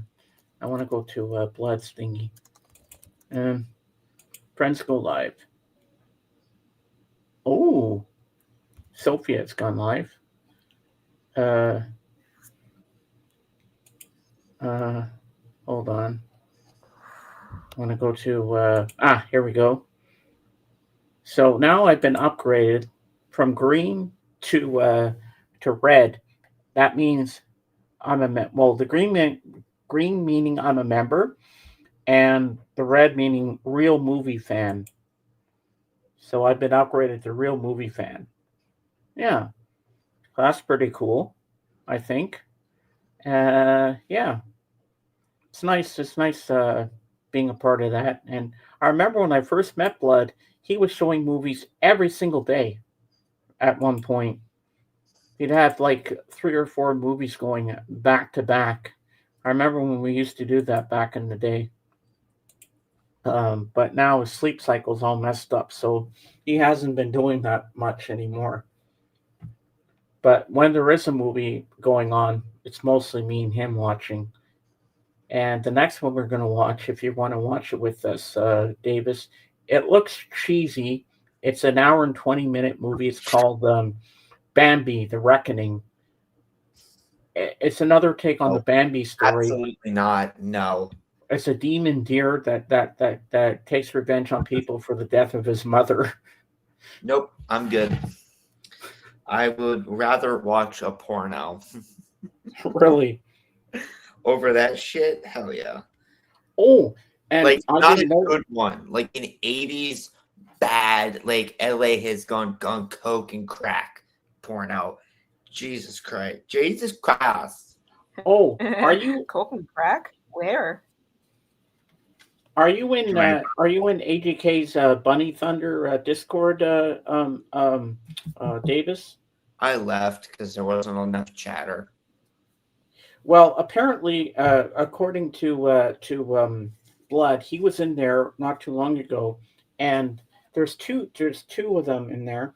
There's actually he's got hentai pictures of there and videos of hentai movies in his Discord server as Bunny Thunder. I was looking at that when I was like, what the fuck have I gotten myself into? And I looked at that on Friday night. I'm like, AGK's into hentai? I didn't know that. I'm like, what the hell? I don't know, man. I'm a weeboo piece of shit, but I am not a weeboo. No, I looked at it and I was like, boring. I'm like, not my thing. I'm just, if I'm gonna be a real weeboo, I'm gonna watch Japanese pro wrestling. I don't get into the hentai stuff or anime shit. I'm gonna watch Cowboy Bebop and Japanese pro wrestling, maybe Samoan shit if it's on, but I don't get into the mainstream shit. Well, it won't be long now, and Millie will be live, and I always put her into a segment on the show. Although Millie doesn't know that. Dude, it doesn't take much. Like you said it first this time, so I know. You did kind of bring that upon yourself this time. James. I know. Like, that's a trigger for me. You mentioned Millie, or I say her name, I blush. And now I got to think of a good flirt for her today. I wonder what I'm going to say. Jesus, what is my I'll think of something. And you'll all get to witness it. So that's my favorite part of the show. James, when I do that. And you know who I wish would come back? Have you? You haven't heard from her, have you, Judah? Melissa. Yo, how is that? Melissa, yeah. Yeah, I miss her. We're supposed to do our part 2 of the interview with me. Yeah. But I was excited when we did the first part. I said, finally, I can talk about the Beatles all I want. Well, I can do that here too. And I'm glad I got to do that today. So every day I challenge myself when I see you on Discord, Judah, I always try to guess, what is she listening to right now before I click on the little thing to see what you're listening to. And I was like, okay, I think she's listening to Falco right now. And I look and I'm right. I've been listening to a little bit of different stuff recently. Yeah, I was just going to say, I was like, what is Judah listening to? And it was something that I had never seen before. And I was like, oh, something new. Right. Like the 5 Minus. Yeah, and then there was one other. They're so good, dude. I love Estonian hip hop. Oh, dude, us Estonians are amazing. Yeah, it says that you have like 0.5% Estonian blood. I'm still Estonian, and I still love being Estonian, which probably explains why I'm so goddamn nervous all the time. But you're not doing drugs. My Estonian joke. What? You're not doing drugs. You're not a true Estonian. No, but I do drink, so. Yeah, so you're not true Estonian. I guess that counts for something if you drink. No, their drinking is Russian. The drugs is Estonian. Oh, yeah. Okay. What did Judah? I'm learning something new right now. Okay, Judah, I'll come up with it for your dad. Steve, the music interview. How's that sound? Okay. We'll see. Yeah, I think that could work. Or Steve, his life in music interview. Oh, I like that. Yeah, that sounds good. Steve, his life in music interview. Yeah, that could work. Fuck yeah, that looks good. But you're gonna have to give me a little background first, so I know what questions to ask him. Of course. Because I do it if he'd be up to it. We'll see. I'd actually have to do that, and I'm going to warn him ahead of time. There is going to be some Beatle questions in there. I have to throw the Beatles. It's a must. It's a given. He's into dad rock. Oh yeah. So what is dad rock? Nickelback. Yep. 3 Days Grace. There's some Falling in Reverse there. He likes a little bit of country. He talked to him about Buck Cherry. He'll like that. Great White, Cinderella. Ooh. I'm trying to think of names now. White Snake. Lots of shit. Yeah, you're gonna have to DM me some of the lists, so when I talk to him, I'll remember the names of the bands and stuff. Because I don't want to look stupid when I'm doing it. And I'm like, what's that other band Judah told me about earlier today? Yeah, he likes to go to see. He likes to go see concerts, even though he doesn't really know the band. He'll just like he'll be there for the music, there to discover new music. Yeah. What better way to do it with a live show? Click. That's cool. Yeah. Does he know who I am? Yeah. Well, I did tell him before, like, okay, I'm gonna go be streaming with James, and he's like, okay, have fun. Reno. And I really can't. Yes, Davis. I said it's James Areno. Oh, okay. And I'm really looking forward to meeting your mom. I think she's gonna like me. I know she's gonna let me go shopping with you. And I know what my sister would do. She'd probably drive all the way to your house to pick you up, so it doesn't take you an hour and a half to get to the store. Yeah. And then we'll just call her up. We'll give her. She'll probably give you her number on your cell phone. We can call her when we're done, and she'll come pick us up and take you back home. Yeah. So you don't have to walk, or we don't have to walk all the way back home. But I know you're going to grab my arm and pull me right to the records and not to the movies, because I'm obsessed with that too. But at some point, I definitely have to go into look at the films as well. Because there are a few things I am looking for. Oh yeah, I'm going to be pulling you past the movie section, because the movie section is right when you enter Spin It. So I'm going to be like holding your hand, dragging you to the back of the store where the records are. I can just picture you doing that too. Yeah, because I know myself. Dragging you. I'll be the fucker trying to keep up. Yeah. Ooh, Dusty. Dad rock is like Pink Floyd, the Beatles, the Who, Guns N' Roses. Basically, if you can buy their merch at Walmart, they're probably dad rock. Yep. Well, that sounds about right, Dusty. Yeah. Okay. Those are some of my favorite bands too that you just mentioned there too. Yeah, that works. So how have you been, Dusty? I haven't seen you in a while. And Dusty, I have a question for you. Is Wood Girl still on YouTube? Is she still she makes what she needs? No. Yeah. You got to see Wood Girl. It's funny. She makes all these things out of wood on her YouTube channel. She wears sexy dresses, and you know what? She doesn't wear any safety glasses. She does everything without glasses. And she risks her eyeballs with all the sawdust and shit. That's what happened to her if she doesn't do any YouTube videos anymore. She got like a splinter in her eye or something. Maybe. But I like her slogan. She makes what she needs. Uh-huh. I'll have to show you backstage of Wood Girl. You're going to laugh. It's like, what the hell's wrong with this woman? And she purposely bends over so the camera's on her butt and everything, so she gets the man all excited. I'm like, okay. But it's weird. But Dusty seems to like her. Don't you, Dusty? Wood Girl, baby. Wood Girl. Yeah. Well, it's kind of slow today, but we're still having a good time. I'm happy either way. I don't know what motivated me last night to be here today, but I just pushed myself. I'm like, you got this, James. You got this.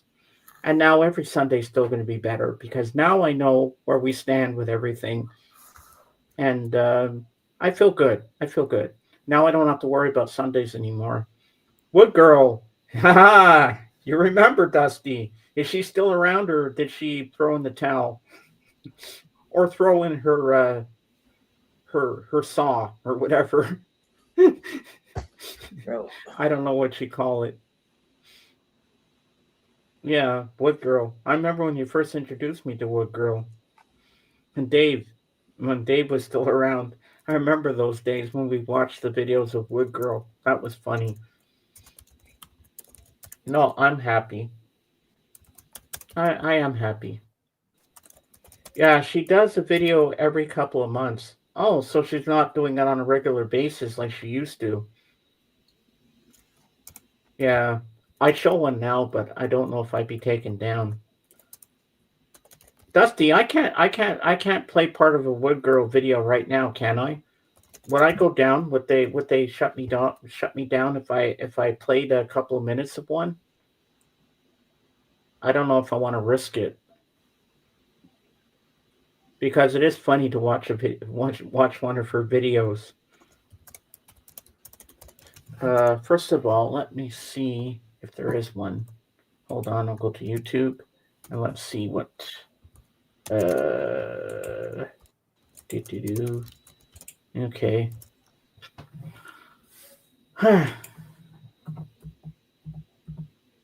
Okay. What girl?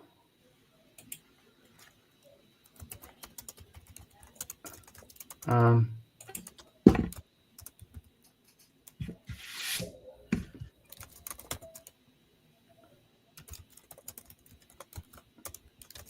Yeah.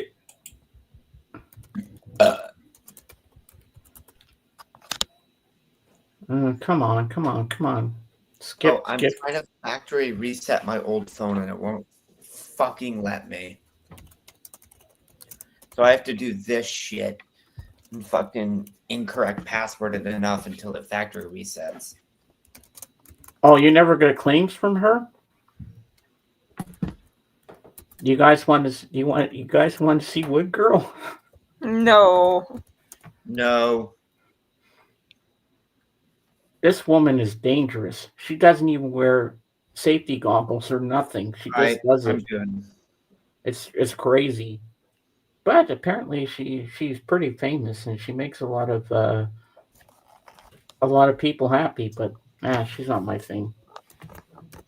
The only thing where I'm going to share the screen is when Millie goes live, because Millie is more important to me than Wood Girl. Yeah.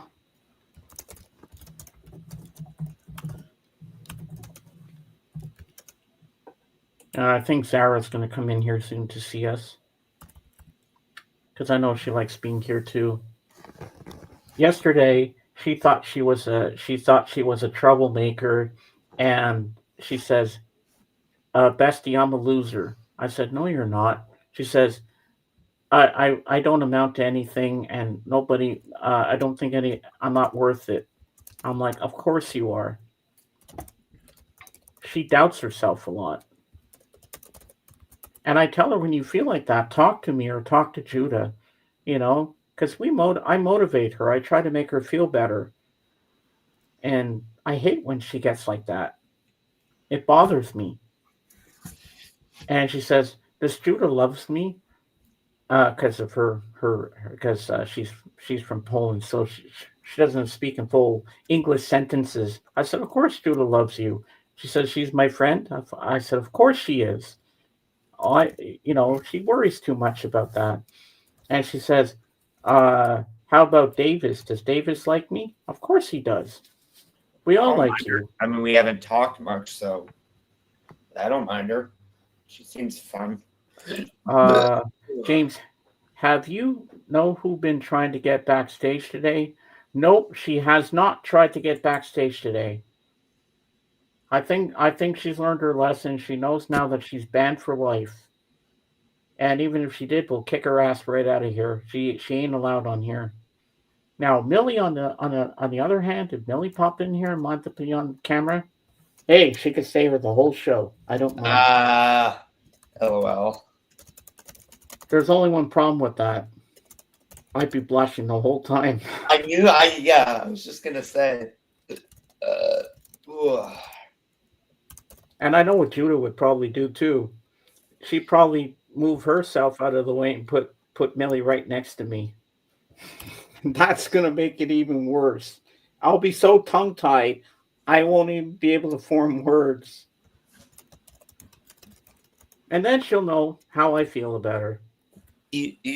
James, you would need one of these to speak. Holy Bible? Yes. Why? No, I'm saying to speak, you need Jesus as a joke. Oh, okay. I think I'd handle myself pretty well. I know. I'd probably blush a little bit, but hey, at least she'll know my feelings about her. One day, I know I'm going to spill the beans and just say, I'm in love with you, Millie. I always have been. I want to be your man. I want to be with you. I wanna be a boyfriend. But I just can't bring myself to do it. You got this. I've come a long time. I better not say it. No, not here. Tell us backstage afterwards. I just caught myself and I can't say it because certain people might be watching. I'll say it in the private chat. There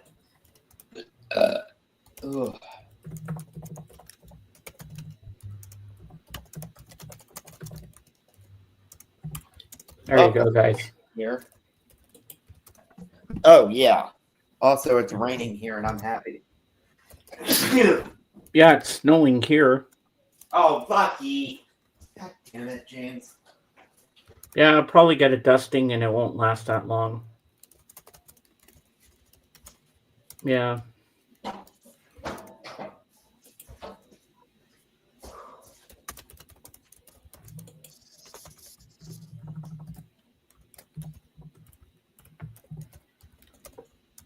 Ah.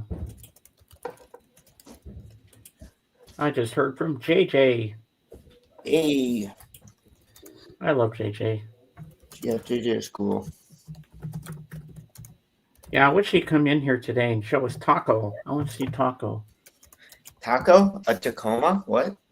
Taco was dog. His little pug. You remember Taco, don't you, Davis? I think so. Yeah, I love that doggy. He's so cute. Yeah. My friend just sent me something funny. Oh, yeah? Yeah, in the summer, JJ takes Taco to the taco trucks. Jorgen will be here. He said he would. I texted him this morning to remind him that the mixtape is 2018. He'll be here. What happened to Christopher? He kind of went AWOL. IDK. You still awake, Judah? Yep. Ah, cool. Yeah. Do I seem happy today? Do I seem okay? You seem chill. Yeah. Oh, also, cat. Oh. So what a kitty. Yeah, this morning I was going in the fridge to get some water to fix my mom's water mug for her, and you're gonna be here, Christopher. Don't worry. And he might have stuff from the gold store, not the toilet store. So just keep your shirt on. He'll be here. Patience. He'll be here. Don't worry. And I opened the fridge. Joey wanted to get in the fridge and climb in there. He's so nosy. He wants to get into everything. And then he was meowing on the floor at me. He was going, meow, meow. He's got this cute little meow. Oh. And he just looked at I'm me with gonna those big steal green Joey. eyes. And I said, "You want a belly rub?" So I had to give him a belly rub. Oh, okay. Here we go. That's for you, Judah. It's going to be the next album you will review at the Emo Punk. Well, I still have the part 2 of Morgan Wallen to review, and I still have another Opeth album review to do from you. But I'm thinking the next thing, I don't really know. I want to do something from like an artist I listen to before I go back to Opeth or Morgan Wallen. Like, but we'll see. I'll see during this week. I'll see the next Friday. Actually, next Friday I'm gonna have my new Music Friday notifications on Spotify. So we'll see. Yeah. Should be interesting. I'll be there. Need to run here. Time for Mom's Sunday call. Everyone have a great rest of your day. All right, Bob. Thanks Bob, for being take here. care and Get better soon and rest. yes. That's an order, soldier.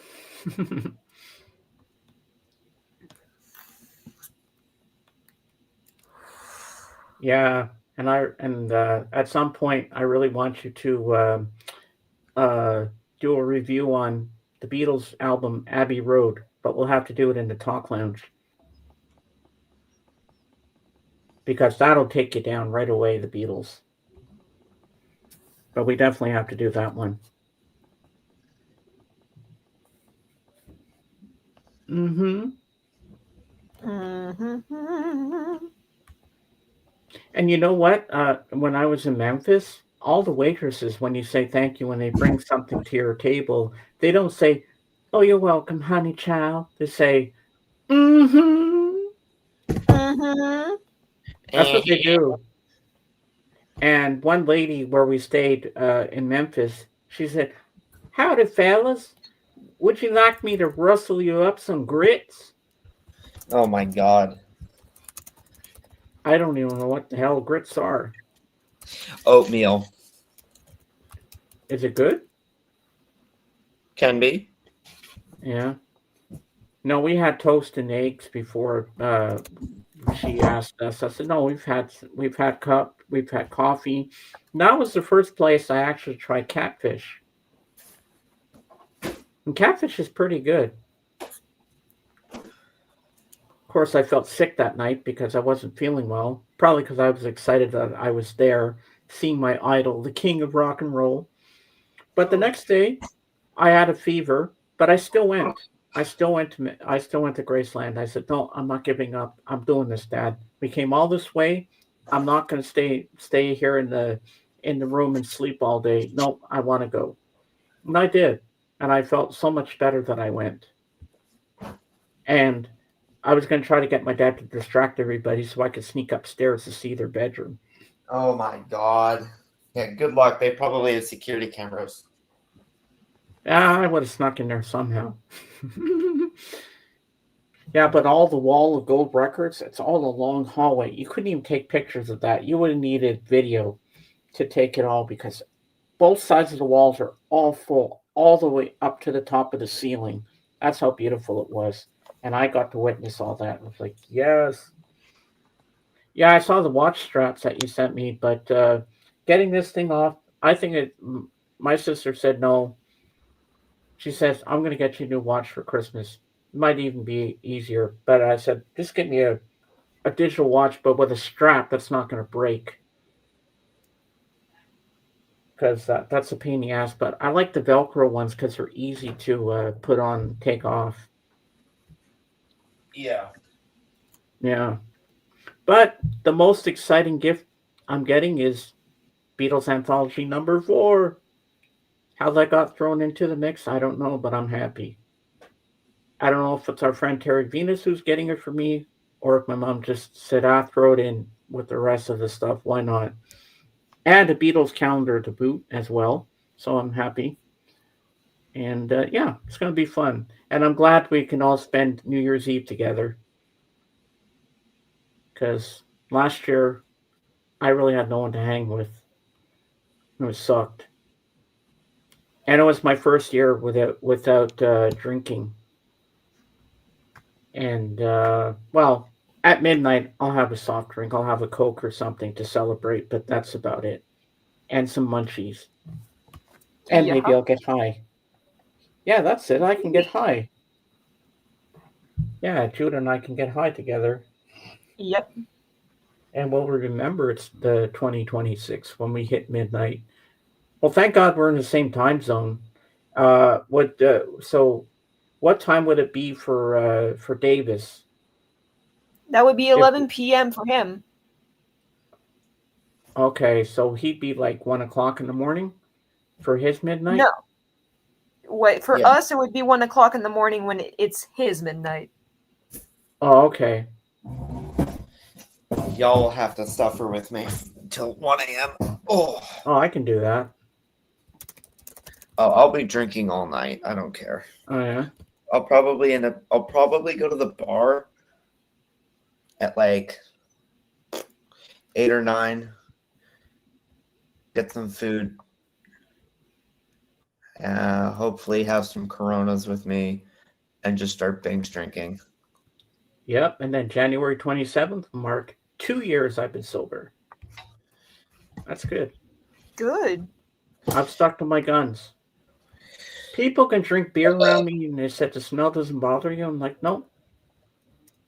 Because people feel bad around me. Said, I hate drinking around you because you don't drink anymore. I said, don't worry about it. Just if you want to have a beer in front of me, see, it doesn't matter if Davis drinks in front of me. I'm okay with it. I'm a happy drunk, so Going cold turkey, that was hard. I remember for 2 weeks I was depressed because you learn it's to get hard. over the shit early. It's hard to give it up, and then you get the urge. Like at 3 o'clock, I'd want a beer, and I'd be like, oh God, am I going to make it through? Am I going to get through this? Yeah. And I forced myself not to drink. A few nights ago, I had a dream I was drinking beer. And I'm like, You're I welcome. thought it was real. And then when I woke up, I'm like, oh, thank God it's only a dream. I didn't cheat. I didn't drink anymore. I'm like, good. Don't. It's scary, when you give up something like that. It's not easy. It was hard for me to what I had to go through to withdrawal, but I made it. The first month was hard, but then the second month got easier. And then I just went cold turkey all the way, and I'm like, I did it. I'm gonna keep doing it. I'm never gonna stop. I'm never gonna stop. Trying to give up things that I don't want to do anymore. But what we're doing now, I'll never give this up.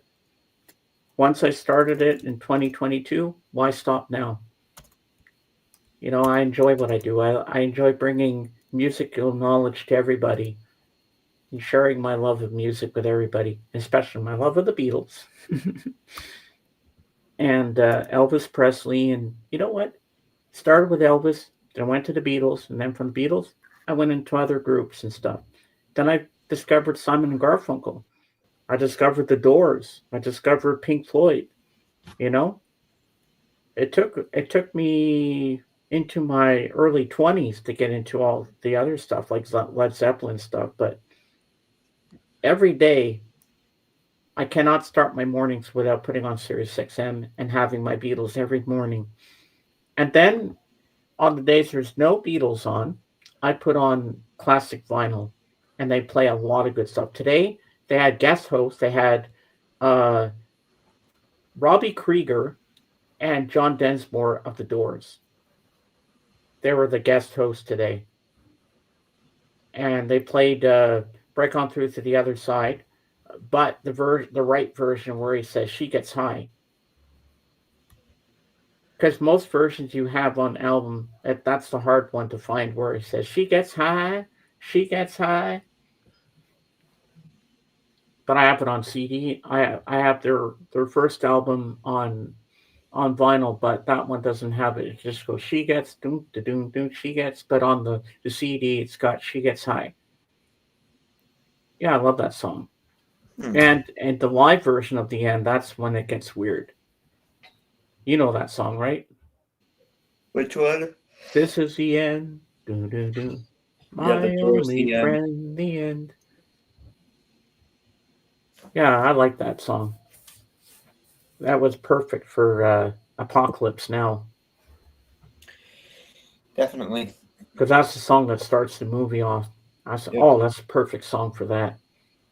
If you have the director's cut, the redo, or redux, however you pronounce it. Oh, be careful, that might take us down. It won't. I own a physical media, and I downloaded it legally, so. I love that bass in there.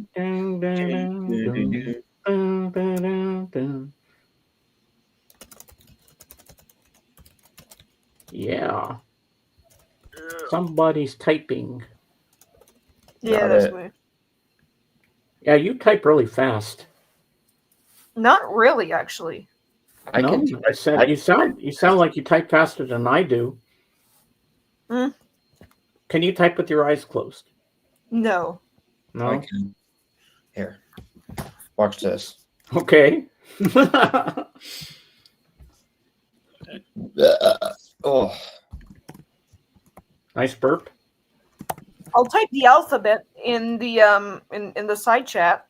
It's gonna take me Okay. a while because All right.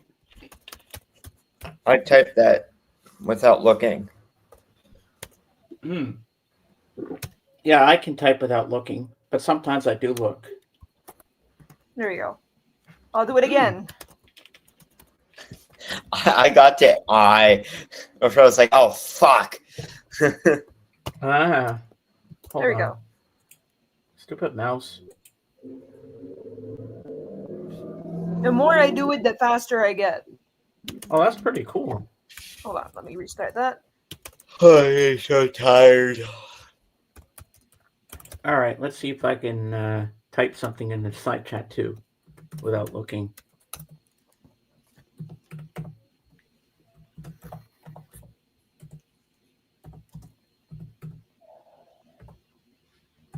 There, Star Trek fan.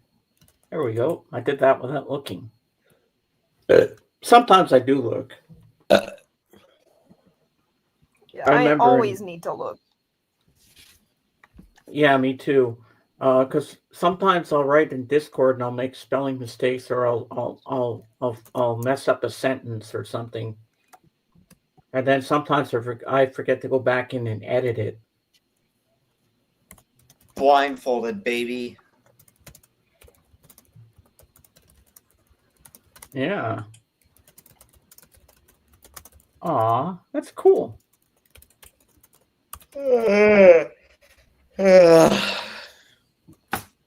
Yep, won't be long now. We'll be in January.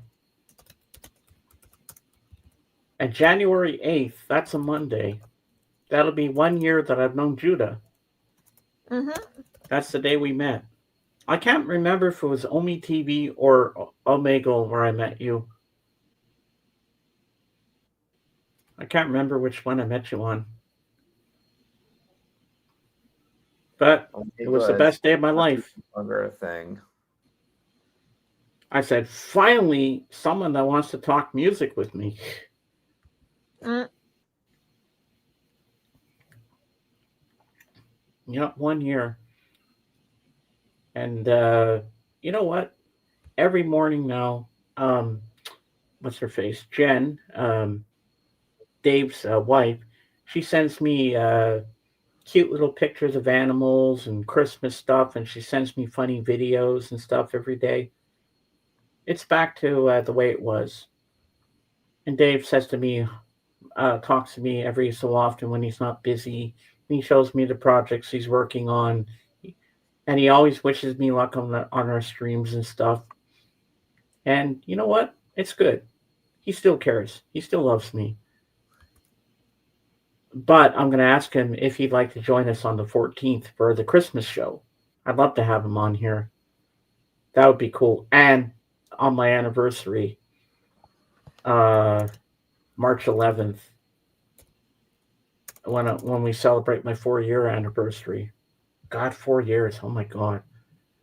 And it's also surprisingly shocking to me that it'll be our fifth collab. Me and Danny After Dark. I think you met her once,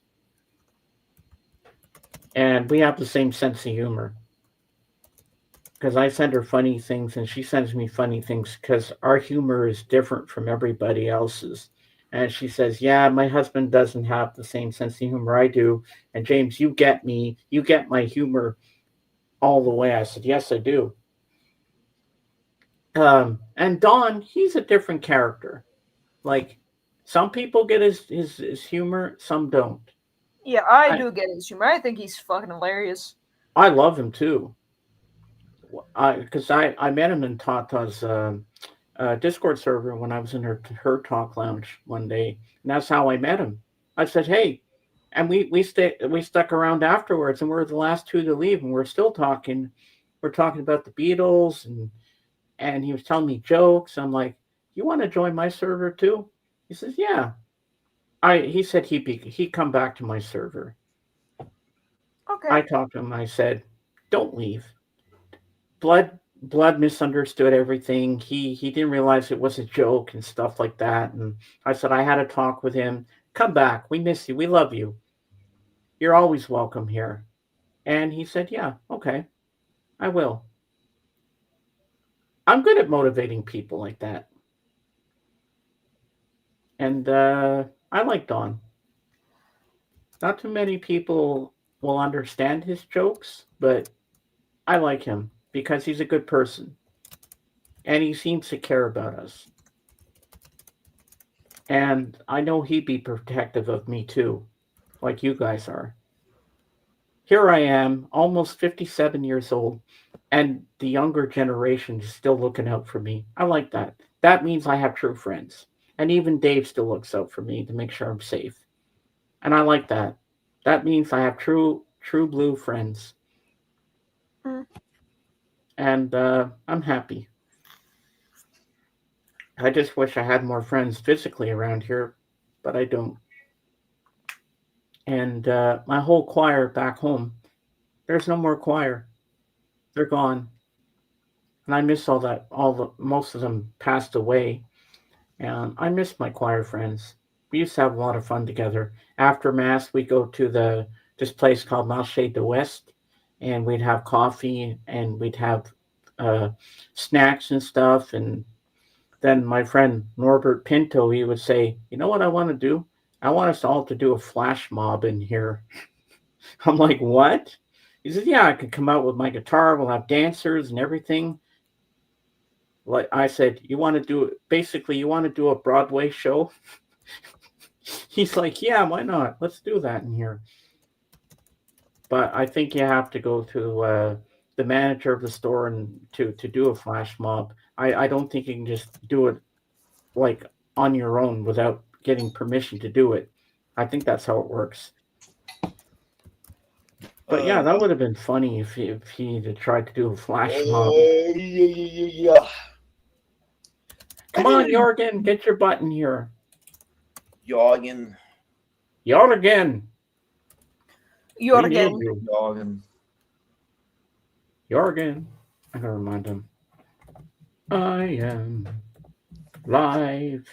What time is it? Oh my god. It's 3:18. 2:18 for you, Bubba. Yeah. I'm gonna head out. I'm exhausted. Go All sleep. right. Then. I'm probably gonna just watch TV for a little while. Oh yeah. Oh, and if you find somewhere I can watch the Judy Garland from the clock, please let me know in Discord. Yeah, will do. Peace. Yeah. Love y'all. I love See you too, you, man. Godspeed. And then there was 2. 2 hours and 18 minutes, and we're still going strong. Yay! We're gonna make it. Wow, I can't believe. Oh, now it's cloudy, and it says it's 1 Celsius outside, -1 Celsius. Is that cold? -1 Celsius? Yeah. Well, it's starting to get cold, yeah? I hate winter. I kind of like winter. I like temperatures, but like I don't like temperatures any colder than -15. Above -15 is all right. Oh yeah. -15 is like my limit. Ah. Ooh. For the 14th, you have anything Christmassy to wear? No, No. no. Well, I'm gonna wear either my Christmas shirt or my Grinch sweater. The most Christmas thing I have is a red sweater that says Chicago on it. And Oh. it's only Christmassy because it's red. Oh yeah. Well, you could wear that. All right. Yeah, because we got to be Christmassy. Because the 21st, that's your day off. That's your Sunday off. So I said, well, we'll have to do it on the 14th. I don't even know if I'm gonna be streaming on that Saturday because it's gonna be approaching Christmas. And, Yeah. oh yeah. Then we'll take a hiatus till after New Year's, and then we'll choose a date. I'll say, okay, let's come back on this certain date and stuff like that because we need a break. But as long as we're all together on New Year's Eve in the talk lounge, that'll be perfect because then I won't have to be alone. Because I do get lonely sometimes. I mean, I know I have friends, but you do feel lonely when you can't go out and stuff and you stop drinking. And, it just feels you want to say Happy New Year to someone, say, hey, someone cares about you, someone loves you. You know what I mean? Yeah. Speaking of, hey, there's Zara. Hello, Zara.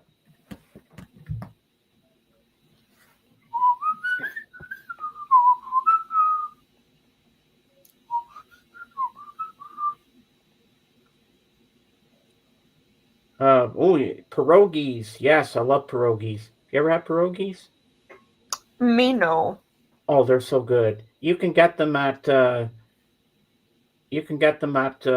Swiss Chalet as a starter. Nice. I know that's what we're gonna order when we go there. I prefer Harvey's over Swiss Chalet. Oh yeah. Yep. Well, we can go to Harvey's if you want. Doesn't bother I me. fucking love Harvey's. All right, we can go there. Well, here there's a Swiss Chalet and a Harvey's like in the same building. Ooh. And so yeah, my stepdad he often goes to Swiss Chalet to go get like for my mom or something, and then we go to Harvey's next door and get our shit. What we could do, we can go into Swiss Chalet, get some pierogies, and then go into Harvey's. Yeah, for a good burger. Yeah. Hello, Zara. Yeah. How you doing today, Zara? You're excited. Why? You want to come up? You want to come up, Sarah, on camera? I'll put the link out for you if you want. Okay, I'll put the link out for you. There you go. If you want to come up on camera, come up. She says later. Oh, okay. I was going to say something, I forget. Oh, yeah. On December 5th, it'll mark 2 years I've known Sarah. Nice. Yeah, 2 years. I can't believe it. Yeah, I met her in Millie's Discord. She says, "Hi, I'm Zara." I said, "Do you want to be my friend?" I'm like, "How old are you?" She says, "I'm 16." I said, "Well, how old was I then? I think I was 53 or 54. I'm not sure."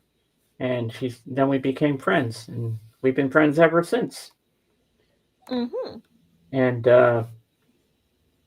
I figured, well, I don't know if she had a lot of friends at the time, but I said, yeah, I'll be her friend.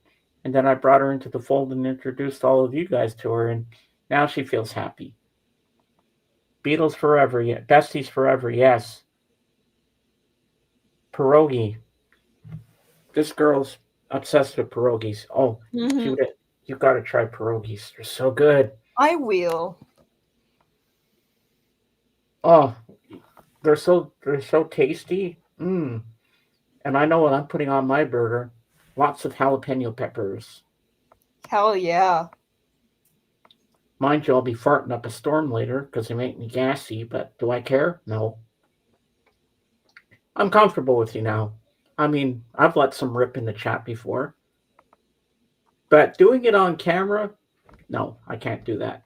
Burping, that's okay, but farting on here, no. Sorry for spam. It's okay. It's okay, Jared. Don't worry about it. You're good. You're good.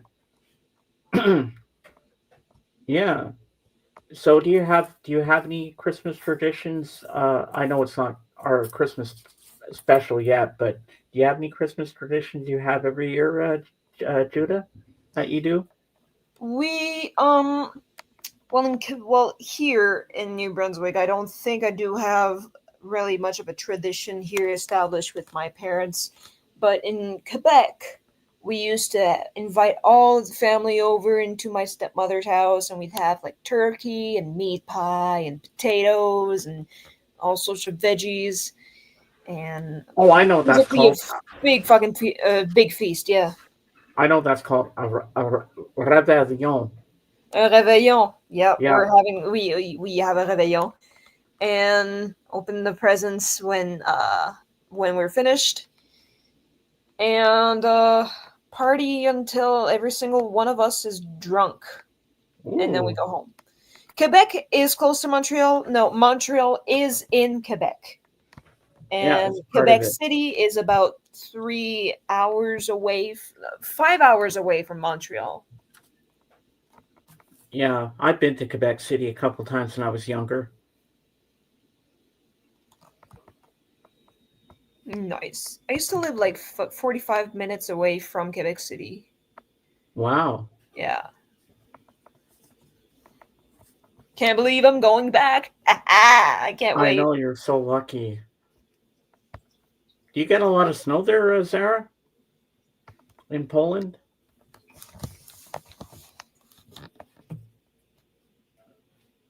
I wish it would only snow on Christmas and then fade away, because then it gets too cold and it's like, oh, I hate it.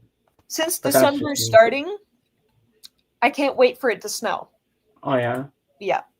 I don't like snow before December, but when it's the first December, it better start snowing, bitch. Please. The one thing I'm dreading is Mariah. She is almost completely defrosted, James.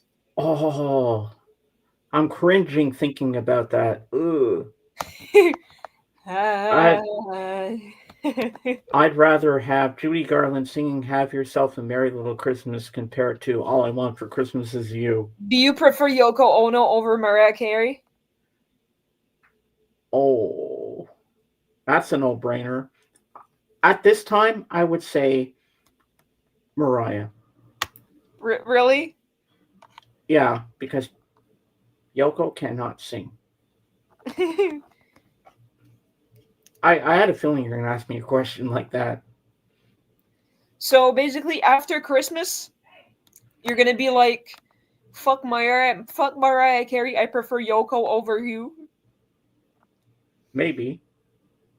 All right. Yoko all the way for Zeb. Imagine I've heard "All I Want for Christmas Is You" in the middle of October when my neighbor was washing his car, and it was playing "All I Want for Christmas Is You" outside. That's a little too early for Christmas. In October! For fuck's sake. Holy fucking shit. Damn. Please, no, no, no! No. That's interesting. What did you remember? Excuse me. Yeah. Well, I know Christmas isn't Christmas without a Christmas. And what else is there? How the Grinch Stole Christmas, the original 1966 Boris Karloff, and Christmas Vacation with Chevy Chase.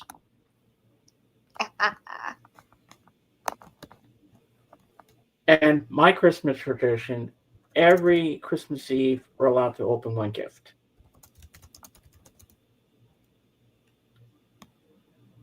Shit. I have Okay. Mariah Carey's autograph. You do? That's cool, Zara. And as you know, I have Sabrina Carpenter's autograph. What?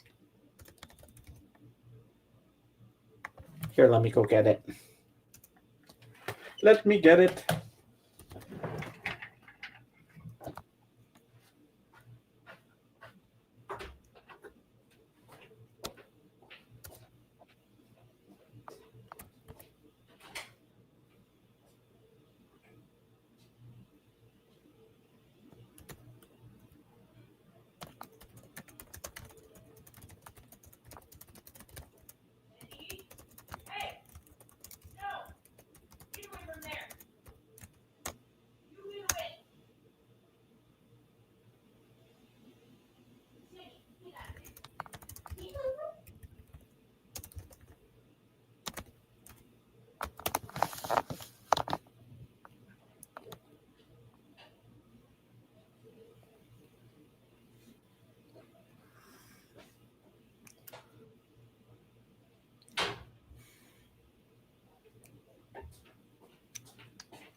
Okay, here we go.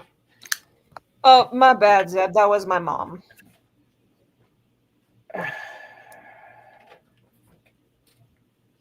All right. And I brought some photo albums because I want to show you when I was younger. I hear the dog go. Yeah. All right. Here you go.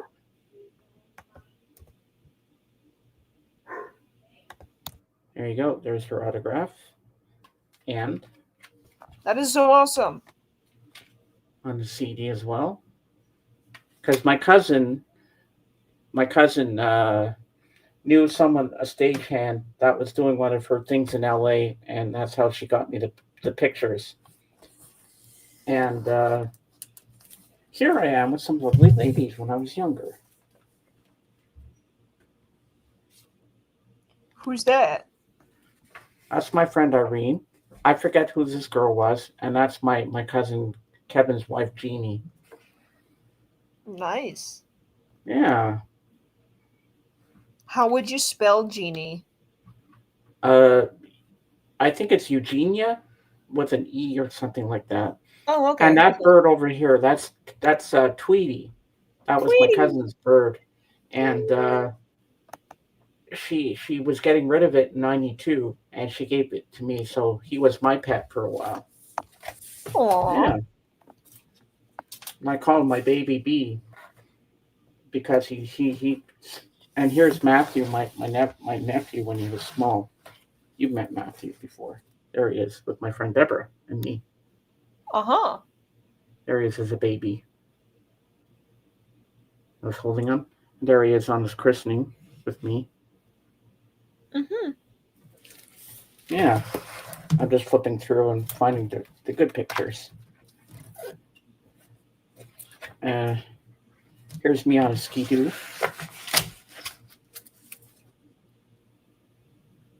The bottom one. Mm-hmm. And I drove through the woods standing up like that, dodging trees. And here I am singing a lullaby to my just newborn nephew, Matthew, holding him while he slept. And I just woken up. Have you ever been outside of Canada? Yes, I've been in the United States. And here's me with my parents on my birthday. That's when I got Tweety. As you can see, his cage is all covered up. There I am with my sister, my aunt, with my dog, my uncle's dog Sammy in my lap. I always had Sammy with me. Every picture, Sammy was always in my arms. I love that dog. Well, her full name was Samantha. And okay, here we go. Let's see some other good ones. Here I am with my cousin Ben when he was a baby. I remember he shit himself in that picture because I felt it going in his pants. It's like, blah, blah, blah, blah, blah. And there he is when he was a little bigger in his playpen when I picked him up. My other cousin Marlena when she was a baby. Me winning a bet, dancing with this girl at the wedding. Yes, I was staring at her boobs.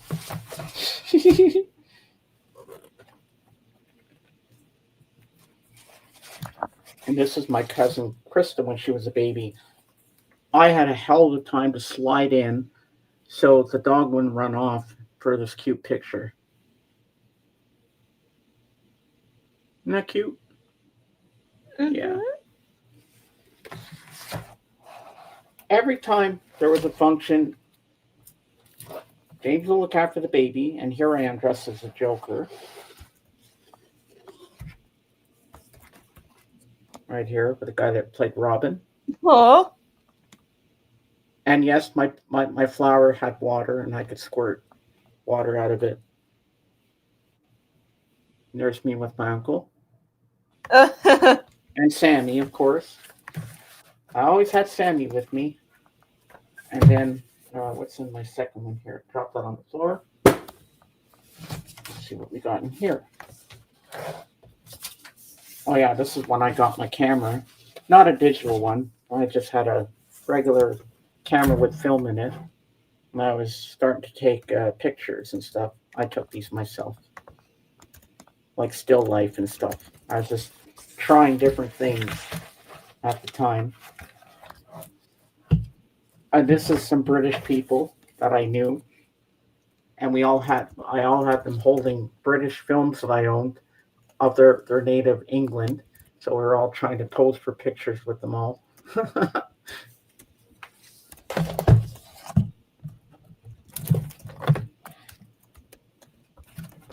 Let's see.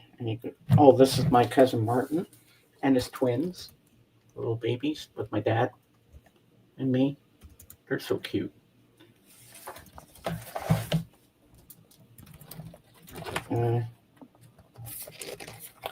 All right, let's see what else we got. This is a girl at the flower shop I almost dated. And she liked me too. Because I was getting flowers for someone's birthday, and I had extra flowers that I said, oh, by the way, these are for you. And she says, oh, for me? I'm like, yep. She was French. I forget her name. Oh, you probably don't know the movie Arthur with what's this, Dudley Moore. Well, this is me doing Arthur in my aunt's bathtub with a glass of wine with a top hat. And yes, I had shorts on. I wasn't completely naked. And these are some rock and roll band. That picture of Irene you saw with me before. Well, this is the band the two guys we saw that night playing, and then I got a picture with them. Everybody else didn't get to have that. I got it. And this is when I went with my friend. He took me in a glider, and I got to steer it. And of course, I'm always with a girl. I like this girl. I should have got her number that time. And there's me in the glider, getting ready to fly. Roger! Oh my God! That girl and I were getting married, but she broke it off after you gave her those flowers. Really? Wow, okay. And this is one of my best friends, Deborah, and that's her husband, John.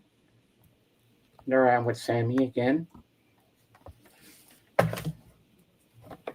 And this is when I went to see my friend Paul. He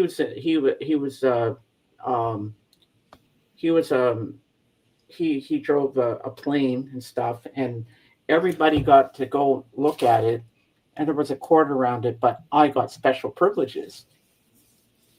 He had me in the full flight gear and everything, and we got pictures in the plane and stuff, and his parents brought me there. And he says, if you're going to do this right, you got to have everything properly. He put me in the whole flight suit and everything, and I got to get in the plane and everything. I had to take my glasses off because the helmet wouldn't go over my glasses. And then here we are. There I'm giving the thumbs up. I felt like Tom Cruise.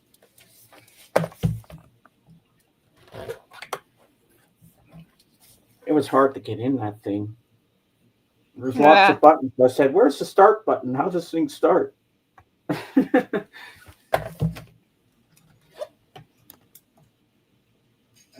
Where's the one with the glasses? Oh, no. And here I am when I was in grade 1. Oh, shit. Yeah. I'm pretty young there. Oh, my God. The dogs are barking. Oh, my God. Shut the fuck up. Shut up, doggos.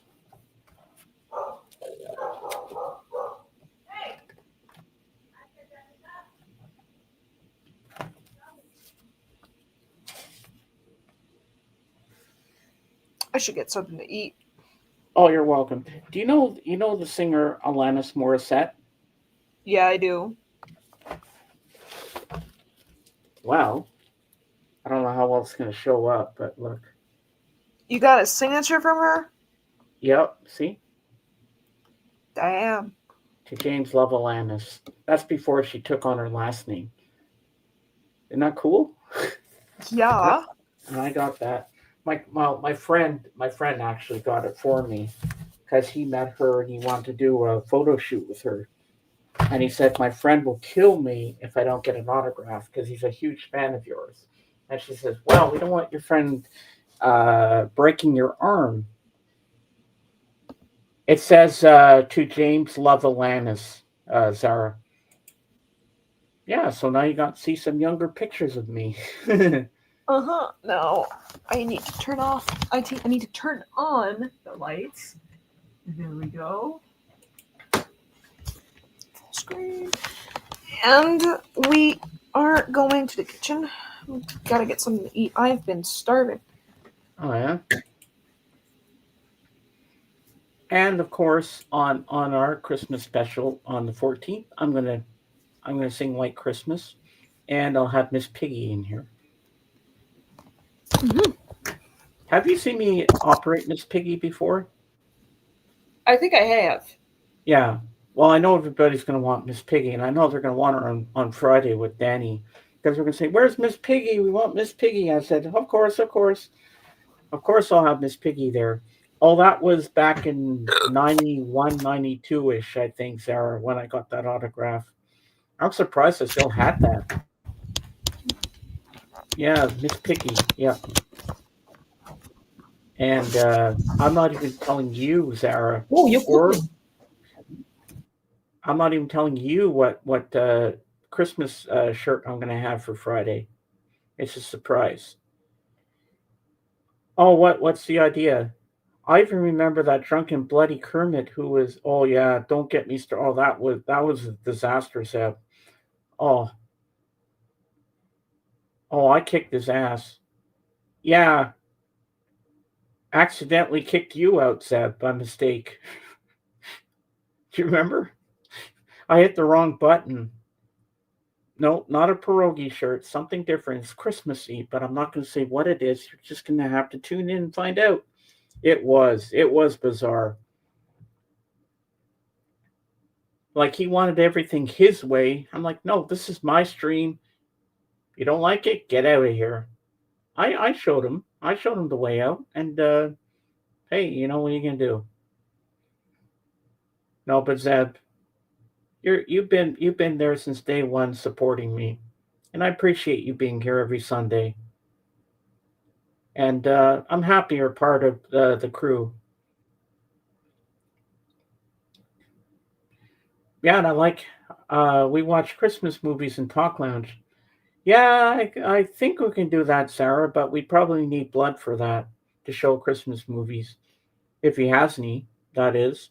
I don't know. But I know one we have to watch. Christmas Vacation, we have to watch Kevin, the first one. Keep the change, you filthy animal. Love that scene. Where he gets the pizza dude. Oh, that scene cracks me up every time. Or when one of the bad guys screams like a girl when the tarantula's on him. Come on, where are you? Where are you? Come on, Jorgen. Where are you? What's her face? Millie. Where's my Millie? Millie, Millie, Millie. Millie, Millie, Millie. What is going on?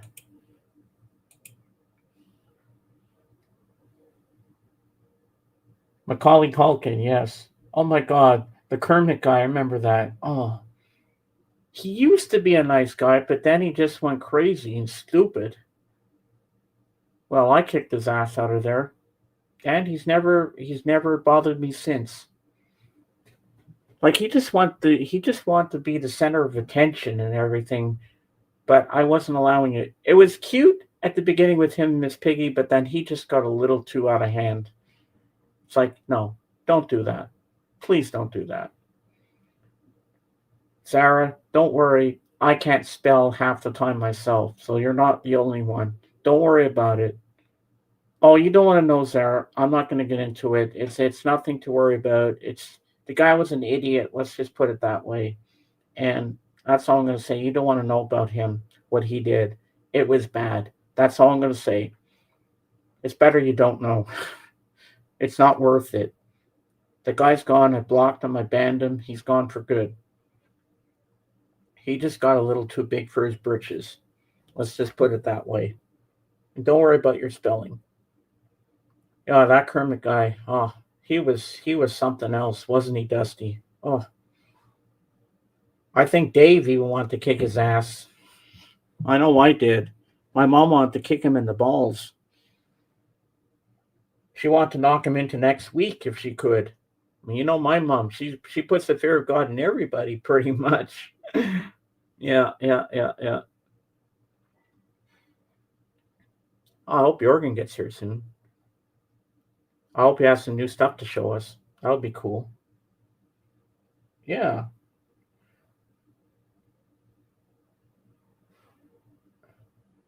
Oh, Zed, I couldn't have said that better myself. I like where you're going with this. Oh, they'd be perfect for each other. They don't follow rules. They're made for each other. It's a match made in heaven. Definitely. I like that. So Zeb, next Sunday will be me and what's his face there, Dawson. So it'll be an hour stream. Oh, Erin's this girl who was nice in the beginning. She liked to come up on camera with us and just hang out, but she's rude, and she's so rude, Dusty. She would come on here and she'd start showing her movies and stuff and her CDs when one of us was doing something, and she'd always butt in. So I had to ban her because she didn't follow the rules. I'm like, no, no, no, no, no, you're not doing that. You're out of here. Goodbye. More like match made in hell. Oh yeah, definitely. Yeah, Erin is not welcome here anymore. Well, at least she's not like the Kermit dude, but she just interrupted in the worst possible way. I'd be doing something. I'm like, Erin, I'm in the middle of showing something. You just don't pop in and start showing your stuff when I'm doing something. That's rude. No, she doesn't listen. She just keeps on doing what she wants to do. And she was playing copyrighted stuff from TV and music. And I had to mute her a couple of times, and then she'd unmute herself, and it's like, okay, you're out of here. Goodbye. That's it. Yeah, Judah and I couldn't handle her anymore. But now we figured out if she tries to come on camera again, only I can do it. There's a way you can ban them from coming on stage, from coming on camera. You can kick them, but then there's a ban one. So I'm hoping if she ever tries to, then I can kick her right off. Yep, she crossed the line, Sarah. You're absolutely right. I think you've been here a few times when she's been on camera. She doesn't listen. She doesn't like authority. You know, you try to reason with her, goes in one ear and out the other. It's like talking to a bloody wall. Sarah, no one's gonna ban you. You're a mod.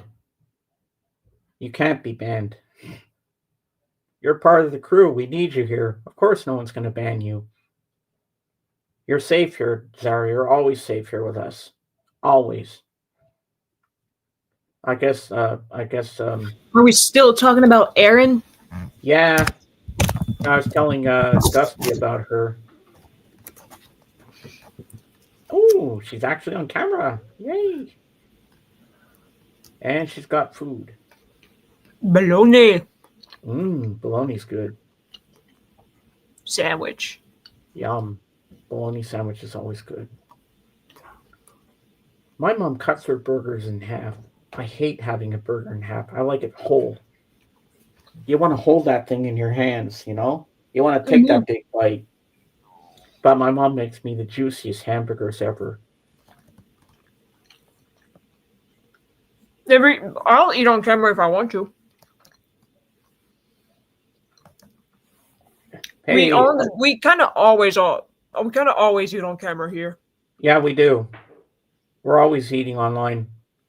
It's my show, and if I say people can eat on here if they want, it's okay. Eating is a basic need. Well, if it doesn't please you, you can get out and just don't watch. We're going to talk about everything and anything, but if we need to eat, we're going to eat. Speaking of eating food. For hungry or hungry.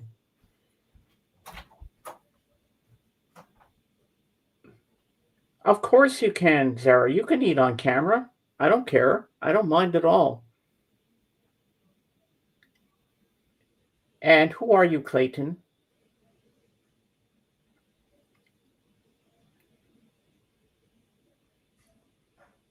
It's my channel, Clayton, my rules. And I'm the host. And if you don't act behaving accordingly, I can ban you. You can stay in here and talk about music and movies and stuff with us, but don't tell us we can't eat on camera.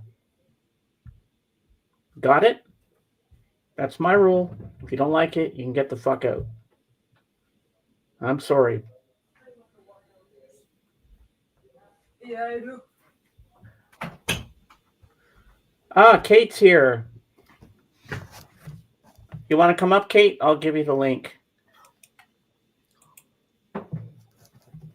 What's up, Kate? There's the link, Kate. Come up and join us.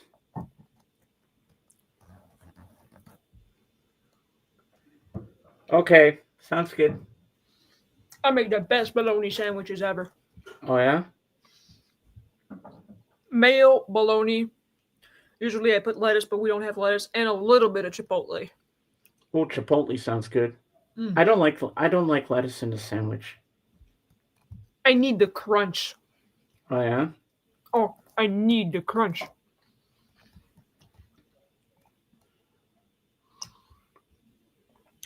Big fan of lettuce. Can you do a background check on that Clayton dude? Of course. Let me open YouTube on here. All right.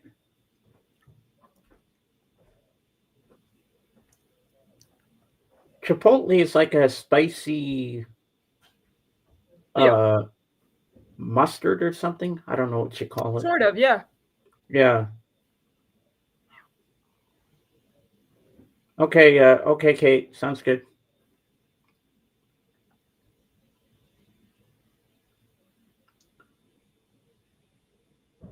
Sarah, don't even talk to this Clayton dude. Twat waffle. I like that, Kate. Have you seen this guy before, Kate? First time I've seen him in here. He must be a troll. This last video was 7 years ago. And there's practically nothing. Like, never talked in here. Well, I know what I'm doing. Here he is, ladies and gentlemen. The Jazz King of Sweden, Jorgen! Jorgen! What's up, dude? Jorgen's in the house.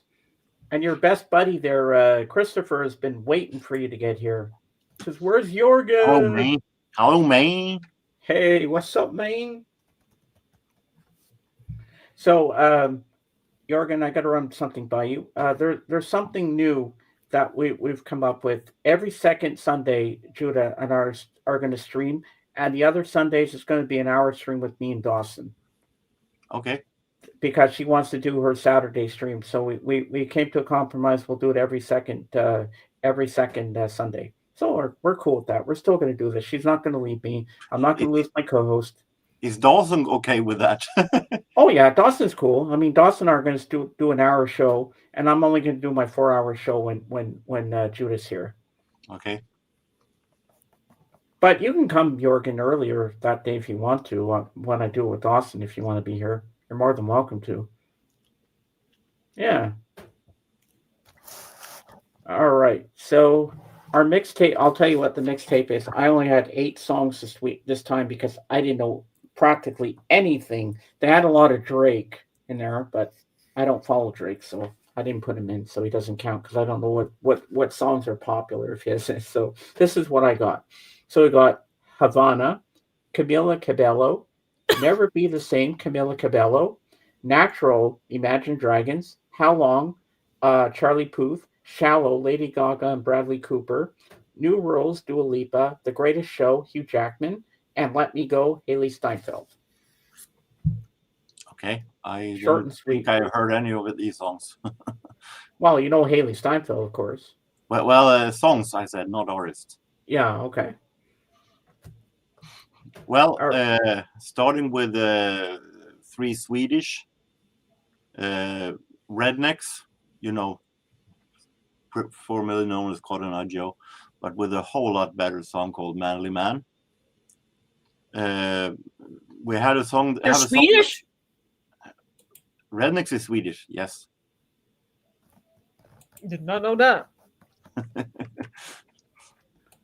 We have a band that is familiar to Rednecks. That I'm surprised that I like this song actually, because normally they're not in my wheelhouse. But I like this song by a group Drängarna, and a song called Dansa Naken, Dance Naked. Okay. We have Per Gessle from Roxette, and a solo song called Being With You. Then we have Simple Minds with Magic, Simple Minds with Summer, Churches with Get Out, Churches and Matt Berninger and My Enemy. I gotta show this. Oh my god.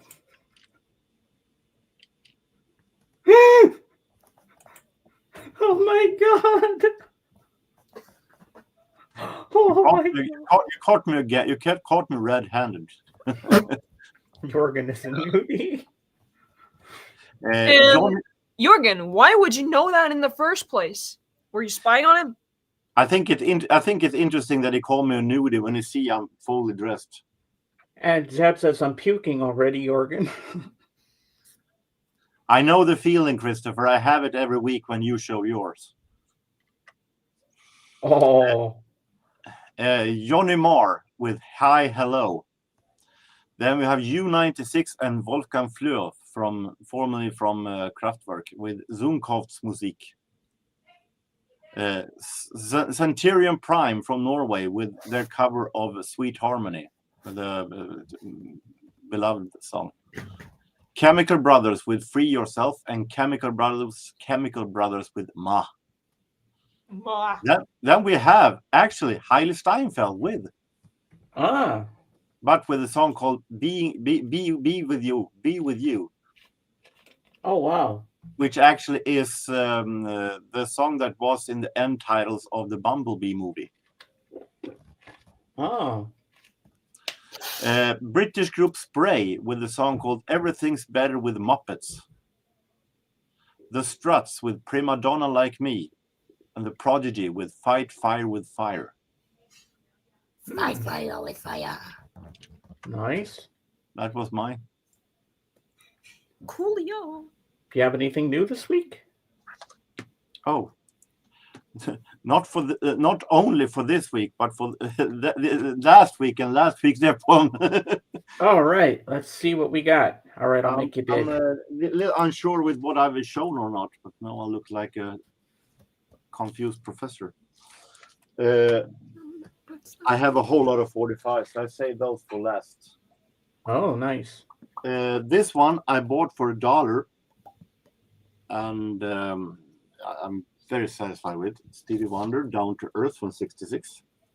So it turned out to be a good album. It is a really, really good album, though it is a lot of covers that feels a little necessary. It does a cover of 16 Tons and Mr. Tambourine Man. That isn't bad, but it feels a little unnecessary. He can do songs by himself, but it's a really, really great album. And I paid $1 for it, and it is at least worth $10 more, according to Discogs. Ooh. That's pretty cool. This one I bought yesterday. The greatest organ players. And you see the names. We have the elite of Hammond organ players. Oh, wow. And it is a double album set.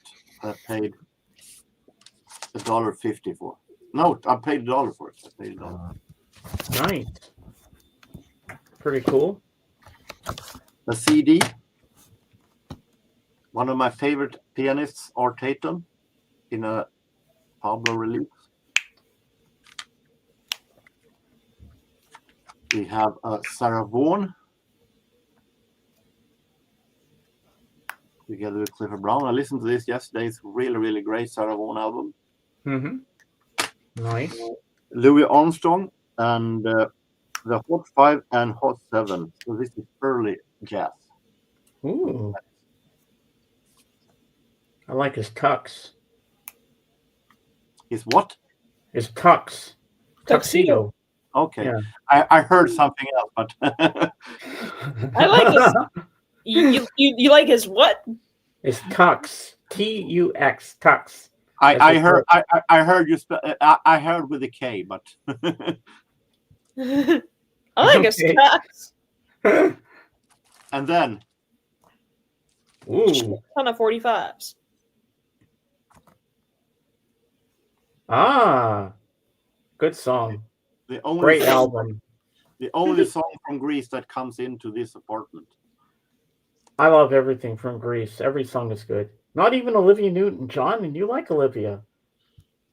Yeah, but that doesn't mean I like everything that I like about her. Ah. Well, you're lucky Kate's not up here, because Kate would be all over you like a hot potato with that one. But she'll be up soon after her shower. We have a new wave song from the 80s that I really want to get a hold of. I finally have Jonna Louie and You Always Find Me in Kitchen at Paris. Ah. From South Africa, a disco hit from the 70s, Clout with Substitute. Woo, woo, woo. Nice. Funkadelic. British soul group 5 Star. I don't know if I've shown this. Wow. I think you might have. Have I shown Crocodile Rock? Yeah, but you can show it again. Why not? It's always nice to see it again. Refresh. Stuff that I bought yesterday, actually. I bought this for $10 actually. This was a blind buy. As you know, when it comes to 10-cent records, I like the 10-cent 45s. I love doing blind buys. It was a blind buy, but when I listened to the song, I realized that, hey, I heard this song. I never realized the band name. Marshall Hayne and Dancing in the City. I don't think I've heard of that one. This is 1978 pop track that was a pretty good hit back then. Ah, nice. Son and Cher, The Beat Goes On.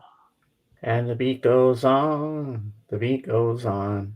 Actually, one of the better Son and Cher songs I've heard, with a great groove and great horns and so on. The B-side wasn't that good, though. Norwegian singer Kate. she's famous for one thing, and that she's been in a Norwegian Norwegian Eurovision festivals. She was represented Norway in 1987 Eurovision Song Contest. So that's what she's famous for. Did she win did she win the national contest? She won the national contest, yes, but she represented Norway in 1987. Okay. But she didn't. Johnny Logan won that year, so she didn't win. But this is a single that came out before she was in the contest. So. Wow. Okay. Fall Young and Some People from 1986. Nice. I like the shades.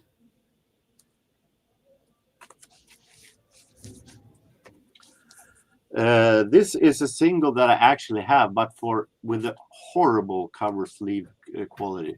So for 10 cents, I felt like I could do it with a better quality of the 45. Santa Esmeralda and their version of Don't Let Me Beat It, Misunderstood.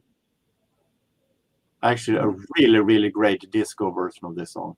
Oh, yeah? This one I was surprised that I found for 10 cents. Michael Jackson's Rockin' Robin. Wow. Ooh. And take a look at the spelling of Rockin'. It's misspelled. You see the accent? You see the accent? Uh-huh. Yep. It is before the N. It's misspelled. You see here? Yeah, it's not spelled correctly.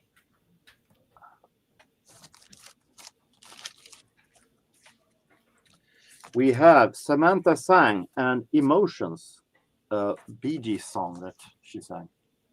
Huh. And Bee Gees has also produced. Nice. It was a pretty good hit back in 1977. From France, Sharon with Supernature. And I think I heard that song on what's it called there? Benny Hill show. Supernature. Yeah, I was going to say, whoops. That's an AG Cake cover.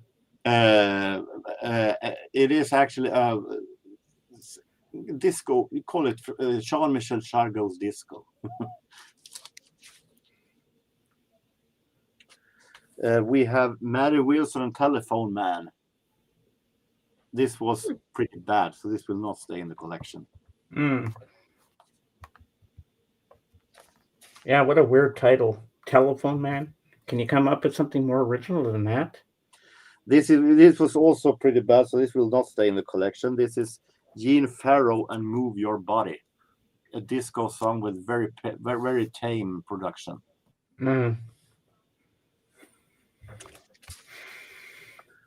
Interesting. We have a 60s Aretha Franklin, Baby I Love You. Ooh. Can't go wrong with Aretha. Nope.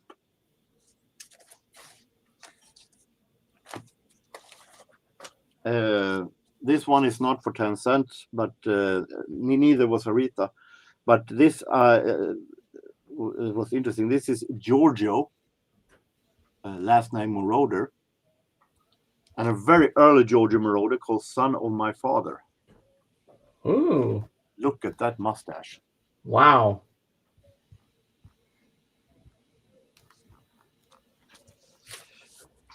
Now comes a whole bunch of blind buys, and I listened to these. So we have, this is a Canadian funk reggae song with a group called Bob Arella. This appears to be a Canadian funk reggae version of Pink Floyd's Pink Floyd song. And you know I don't like Pink Floyd. I don't like the original.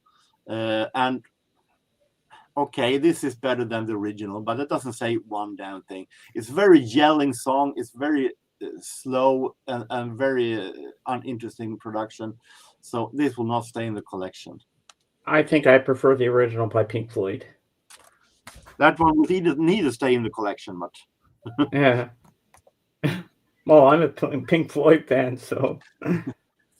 This is also not going to stay in the collection. This is a group called Gonzales. They had a hit single with I Haven't Stopped Dancing Yet. This is the follow-up to that single, a song called Just Let It Lay. Extremely stale funk with kind of a non-existing melody. It's just oh my god, just rambling singing. So good horns cannot say this. Excuse me. This one was very interesting. This is a singer called Linda Fletcher. Apparently, she also became some kind of a television host later on. Angel of Love. Look at the label. The Rocket Record Company. You know who owns that? Elton John. Elton John and Bernie Taupin. Yep. But this is this is totally an okay and great disco group with a great melody. She doesn't have the best voice for singing disco, but it works. It's definitely good. This will stay in the collection. We have Rachel Sweet and Shadows of the Night, which is a song that Pat Benatar made on the Get Nervous album later on. This is not even this is the original. The original was even further back, but it is a good song overall. But it's good with Pat Benatar also, and Rachel sings very good. Okay, I might have been wanting a little bit heavier song, which Pat Benatar actually have, but it's definitely not bad. It might stay in the collection. And what year is it from? 81. Wow. And that was it. And that's all she wrote, folks. And now, apparently, Zeb's taking over for Christopher. He's being Christopher now for you.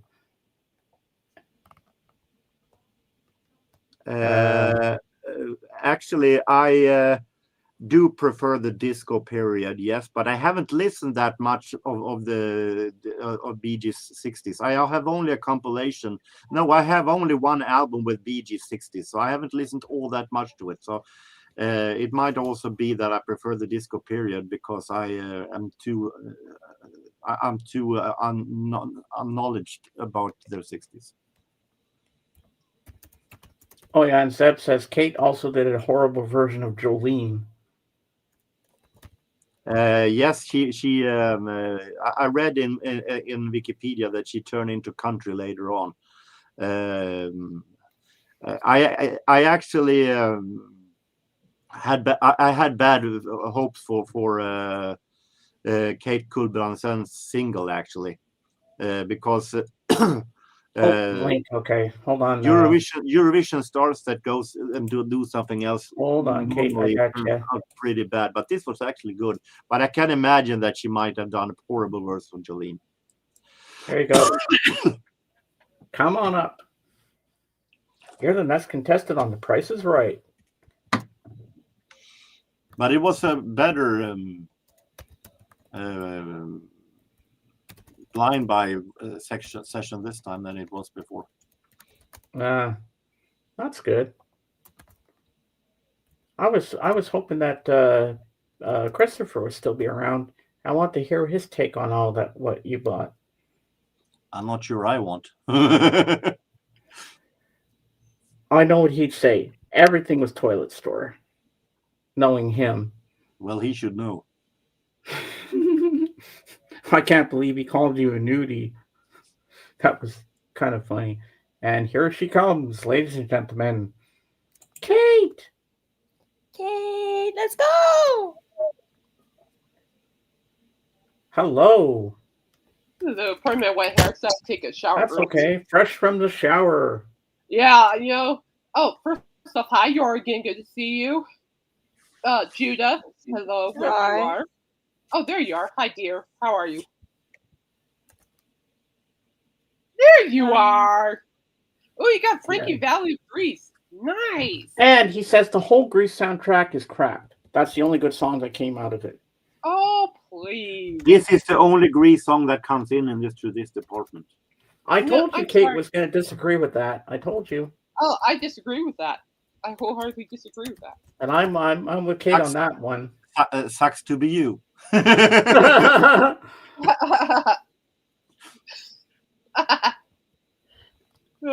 that troll that was in here earlier, I banned him. Okay, good. Well, I saw it. You know, I got him to stop when I told him to stop, but I guess he rambled on when I took a shower. I'm like, typical. Like if people want to eat on camera, it's my show, my rules, and I don't care if people want to eat Well, on you here. know what? You know what? No, haters are gonna hate. So just keep Yeah. on. So did you go see That's Wicked? part of life. Haters gonna hate. Shake it Yeah. off. Shake it off. So, how is everybody today? Everyone doing good, I hope? I'm actually motivated, even though my depression's still kicking my ass. I'm motivated today. Like what? Tell me. And there's a different change. Every second Sunday, Judah and I are going to stream together, and the other Sundays it's going to be an hour stream, just me and Dawson. Oh, I like that. I like that. It's good. Because she wants to do her streams on a Saturday, but doing my stream with me on Sundays is kind of going back and forth. It's kind of hard on her. So I said, let's do it every second Sunday. So we agreed to that. And I think it's good. I like it because, you know, it's like a different rotation. Yeah. Yeah. I And like Dawson it. said he'd do it with me. You know, and the way I look at change is healthy. I like the fact that, you know, I have Dawson on my show too. I mean, he's a great add-on. And he's funny. He matches our vibe. It works. And I think I love having Judah on here. And I think having Dawson on here too will bring much more, even more vibrancy, I shall say. Oh yes, definitely, it does. It does. It really does. It's like, you know, it gives you like a different taste, a different feel. Yeah. I'm cool with that. I think that's great. And I said I'll only do my 4-hour show when I do it with Judah every second Sunday, and we'll do an hour show just me and Dawson on the other Sundays. And that works for me. I'm happy. Yeah, so I get the chance to also do my streams because I had to put my streams on the halt because doing a stream on Saturday and then doing a stream on Sunday, I already don't have enough energy to start with to do one stream. So imagine two. Yeah. Like in 2 streams in 2 days, it's a little bit too much for me. I'm surprised we didn't try to figure this out earlier on. Yeah. Well, we did it today, so it's all good. I already do my streams daily. That will wear me out. That's why I would do it like twice a week. Yeah. Well, that works. Ooh, did you see my Instagram from the weekend, James? No, I did not. Oh, no, I was Christmas shopping.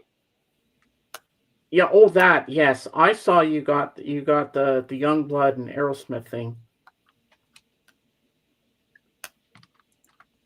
Oh, there it is in all its glory. Uh-huh. Ooh. Is it on colored vinyl? It's actually on clear vinyl. And it has the Aerosmith logo on it. Nice. I played and how much did it set you back? It set me back much. That's good. And the lyrics are on the back. Nice. Yeah, I'll show you really quick. You can see the logo. Ooh, nice. You can see the logo like right there. Yeah. You can see it. It's like right there. Uh-huh. Wowee. Yeah. But yeah, you know, it was funny because I went to Target and I had my mind set on getting it. And you were telling me it might not be there. You might be right, but I went around the vinyl thing 3 times looking for it. I was looking like in different places, and I found this. This was the last copy. Somebody pushed it in the back. Like you lucked out. Like they didn't want anybody to find it, and I'm like, And literally, I saw it. I'm like, I picked up and was like, I'm seriously, I'm straight up. I'm in the island Target. I'm going like, let's go. I got it. I get some cold cut. Get some cold cut. Then I jumping down like, got it. And yes, people, I did do that. I am not. You did a happy dance right in the store. I did. Legit happy Oh, dance. I would have loved to have seen that. Get some cold cut. Get some cold cut. I'm serious. I'll be doing that too on my stream on Wednesday, people. Be warned. And so listen to these lyrics. I was reading the lyric sheet on this. And by the way, people, it doesn't take much for me to be happy. If it means to dance in the middle of a Target store while getting this, then so be it. Now, I bet your family was embarrassed. no one was around me, so it was good. Okay, good. One person did pass by, and he was laughing. He was smiling and laughing at me. So I just my laugh. I'm like, well, that's cool. Anyway, look at this. This is 1,000 Days. Let me read this to you. And all these songs were written by Steven Tyler, Joe Perry, and Dominic Harrison, who is Youngblood, and Matt Schwartz. Oh my gosh, I didn't even know this. Demon and Screamin' Music Publishing. Okay, so I didn't realize this till now, but Demon and Screamin' is the name. It's a nickname for Steven Tyler.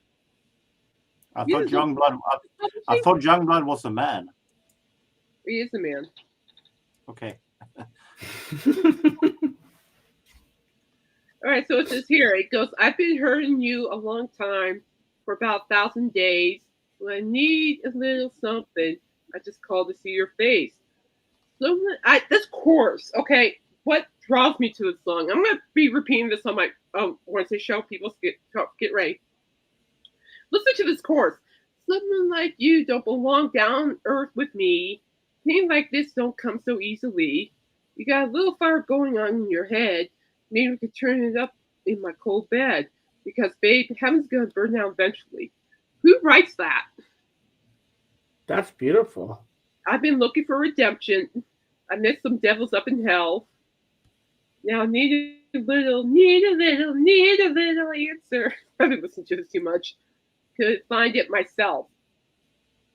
Like, come on. And now this part speaks to me. This is solely me. Oh, I need a little affection. Oh, but all I got is pain. Oh, now I see your reflection every single hour, every single day. I'm hanging on the threads of what you say. Who writes this? I'm like, I don't know where they got the idea to write this song. Wow. I mean, the song itself is just so pure and so powerful. I played it at least 7 times. Mm. And then you got My Angel. And who came? And so I like to know where they came up with the chorus to it. Would you cry if I called you my angel? Gotta leave you one more time. And then you got this verse. Pretty little poison, I'll taste you in the morning. Drink you in the evening, then we'll go out stealing. I won't rest till I find you. I won't rest till I find you one last time. There I go. I love it. Kate nerding out. I'm nerding out, people. Wait till Wednesday. You think this is bad? Wait till Wednesday. Oh boy. I know. And I thought I was bad. Yeah, well, you were the one jumping up and down like an idiot in Target. Going, like, So this is well done. I'm going to do like a thorough review. But yes, people, I was indeed dancing in the aisle in Target with this. It doesn't take much for me to be happy, people. I'm a simple lady. Mm-hmm. Very simple. And if it takes something like this to make me happy, make me do a happy dance, then so be it. Nice. So, did you see Wicked? I saw Wicked 2 yesterday. And? It was okay. Yeah? So it goes into The Wizard of Oz. It did. And oh, wow. I felt like they could have explained more, a little bit more into that, though. Wow, that's amazing. I mean, for instance, Toto, in the original Wizard of Oz, Toto wasn't on the leash. He was on the leash in this one. Oh. However, I did get my explanation for the flying monkeys and how the witch got the flying monkeys, so that's nice to get my explanation on that. Yeah, I definitely want to see this film because I like the I first mean, I Wicked. liked it. It was good. I'm gonna do a thorough review on it on Wednesday, but it's really good. It was fun. Glad it wasn't at the sing along, but it was good. And how was your Thanksgiving? What did you eat? What did you have? Too much food. A lot of pie, a lot of peach cobbler. Oh, I saw the picture of your family there with all your different shirts on. Mm-hmm. Is that all the different? Hey, I managed to get Waffles to take a picture. Yeah, I saw that. Team Sweet Potatoes. I call her my potato, but she's called Sweet Potato because she's sweet. Team Sweet Potato. I got a little jealous because my sister had the pumpkin pie shirt. Oh yeah. Mm-hmm. Did your little niece nom come? No, but she did show up a little bit on Thanksgiving night. Aw. But she's good she though. is so adorable. Yeah, she's up and walking. Oh, cute. She's up and walking. Yeah, she's like walking like wobbly, like a marshmallow man. Oh, you gotta watch them like a hawk when they're walking because they'll grab everything. She keeps seeing me. She goes, ah, like Steven Tyler, ah. I'm like, I look back at her. I go, ah. I am like, I know the feeling, darling. Ah. Well, you gotta play her that album then. Would you cry? And my brother, I saw my brother since being released from the hospital, and he's doing good. He's still, his arm is still bandaged up. As you know, he had surgery. He had to get like screws and plates here and here. Mm-hmm. And so he's still bandaged up. He still has a bandage, and he's in a sling, and he's walking with a crutch in his good arm because of a hurt ankle. Well, I'm glad he didn't get in any trouble with the. No, I think he's safe, but no, I'm just glad he could have died and he didn't, and that's something I'm blessed about. It could have been a whole different story. I saw the picture of that car. It's totaled. It's done. How he survived that, you got me. Well, God was on his side that day. No, yeah, no. Well, the captain said he was lucky, but I'm like, And but yeah, fun bless. He's good. I just texted him to let him know that I love him, and all that, because he needs to know that right now, and so. And I do, and we're a close family, so we're a very close family. Yeah, I can see that, and I love the picture. It's beautiful, the whole family all together. Yeah, we're happy. We're a close knit family, and whatever happens here happens with me or anybody. Someone's always going to be there. So.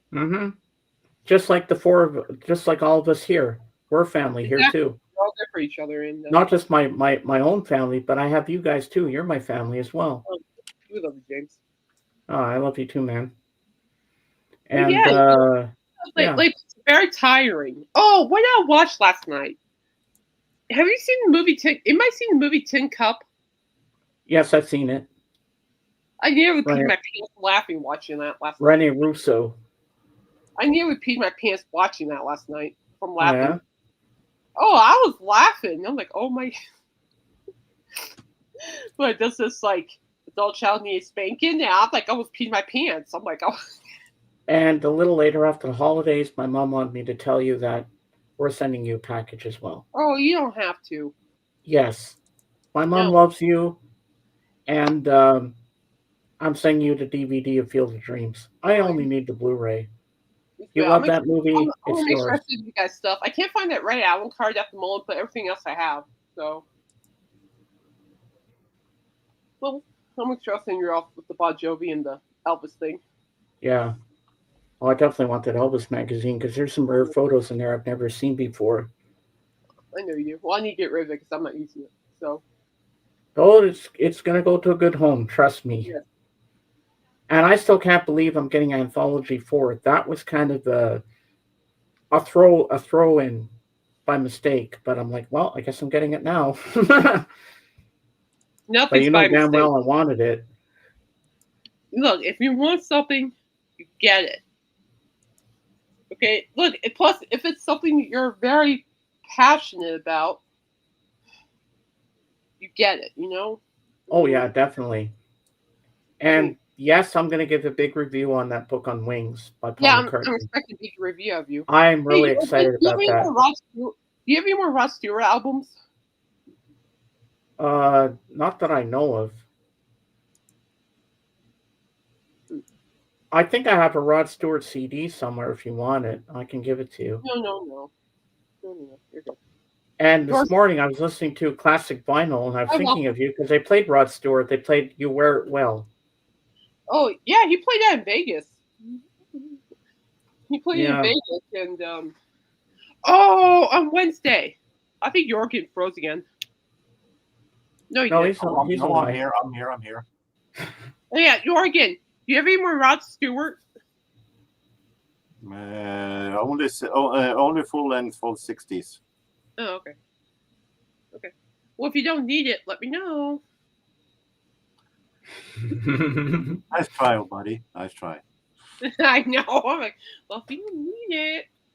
And I know something she wants that I have. Yeah, I have This out of one- order. I have out of order also. Out of order. Well, on Wednesday, James, I'm gonna send you something. Alice Cooper did something really rare.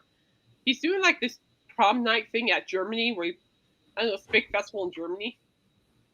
And he performed for the first time. I just saw the video of it, and I am crying. I am in legit tears. He killed it. He performed "Might As Well Be on Mars" live for the first time. Ooh.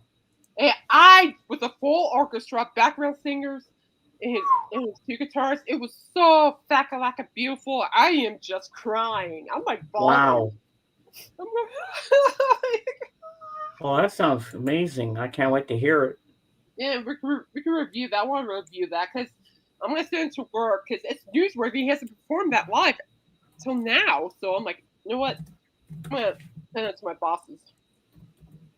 Mm-hmm. But it sounded phenomenal. It's like, might as well be on Mars. Can you hear? And I hear the guitar, you hear the string arrangement, and I am just starting to bawl. I'm like, and I see her just singing it out with pure emotion. I'm like, And I know what you're waiting for.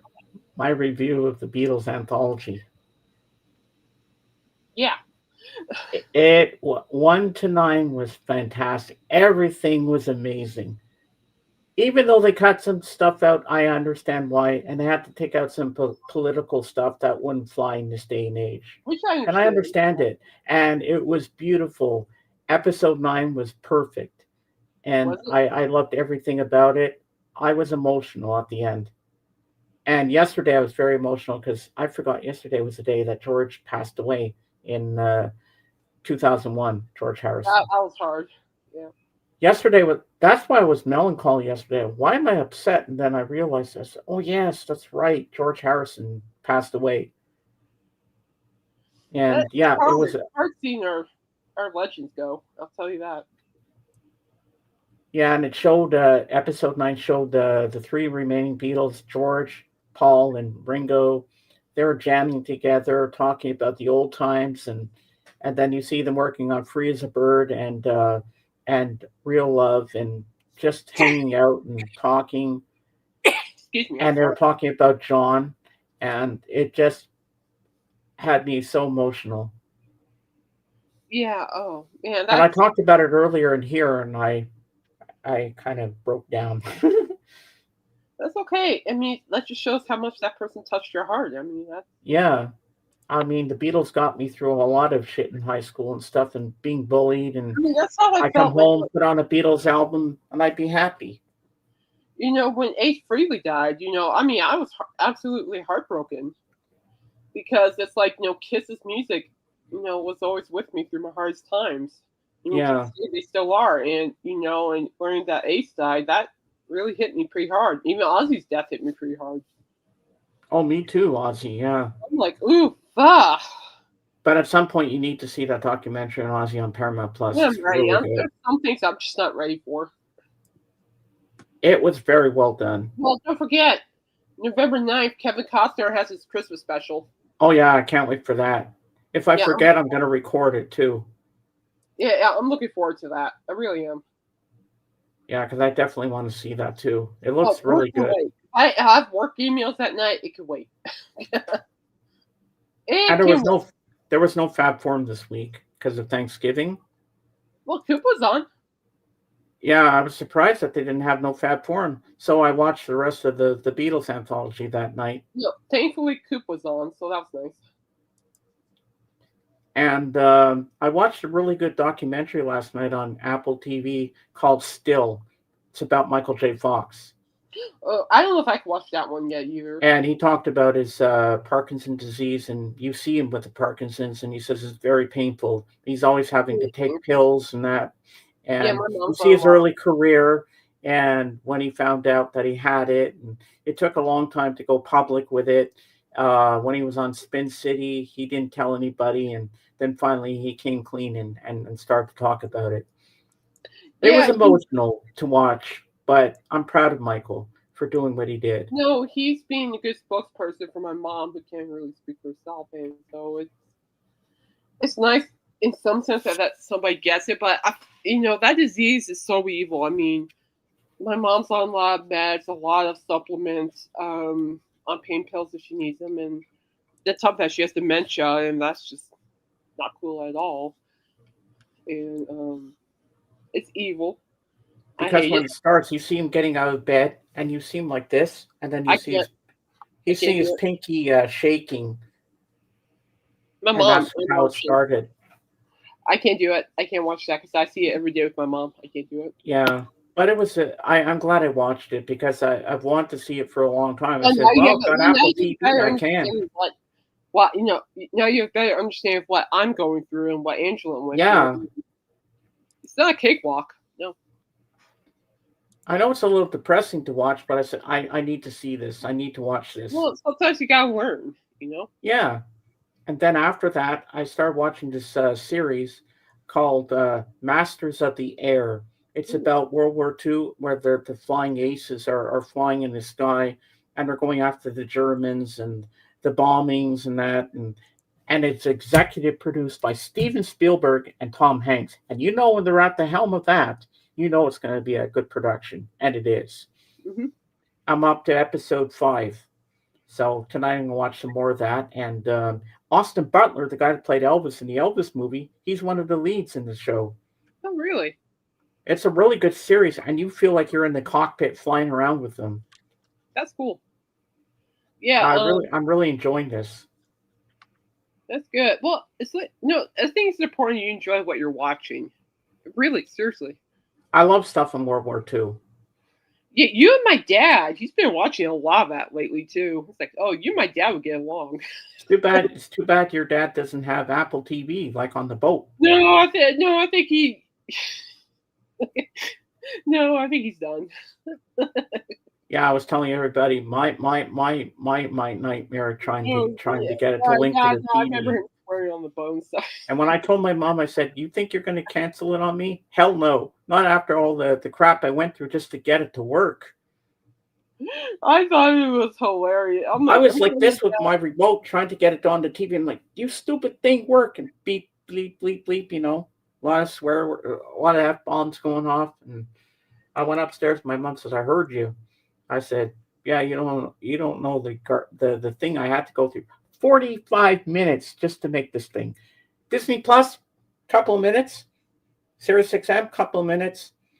Paramount Plus, couple of minutes. This one, that was the longest, hardest thing I ever had to go through.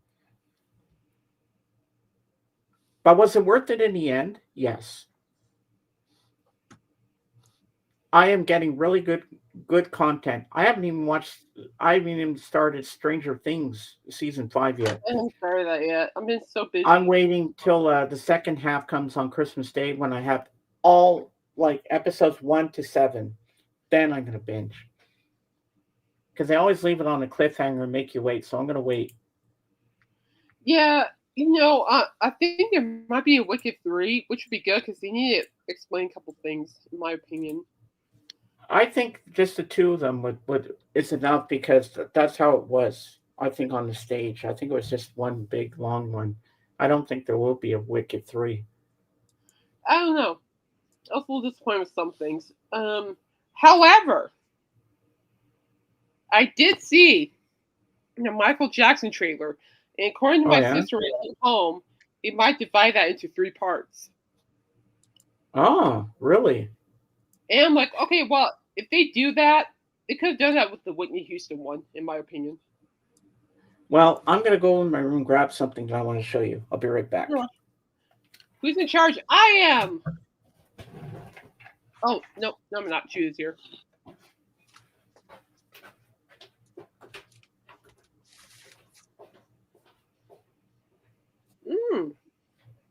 Oh, that's... Oh, I hadn't heard that one. Rocket Robin. Oh, that... Yeah, okay, never mind. I have heard that one. You see the spelling. You see the spelling in Rocket. Yeah, I do. A little misspelling there. Yeah, indeed. That's a classic. I paid 10 cents for it. Man, that's worth 10 cents in my opinion. Definitely, I would have paid a little more if that was the case. Yeah, but that trailer looks really good. I mean, that's something I'm going to blog about as well.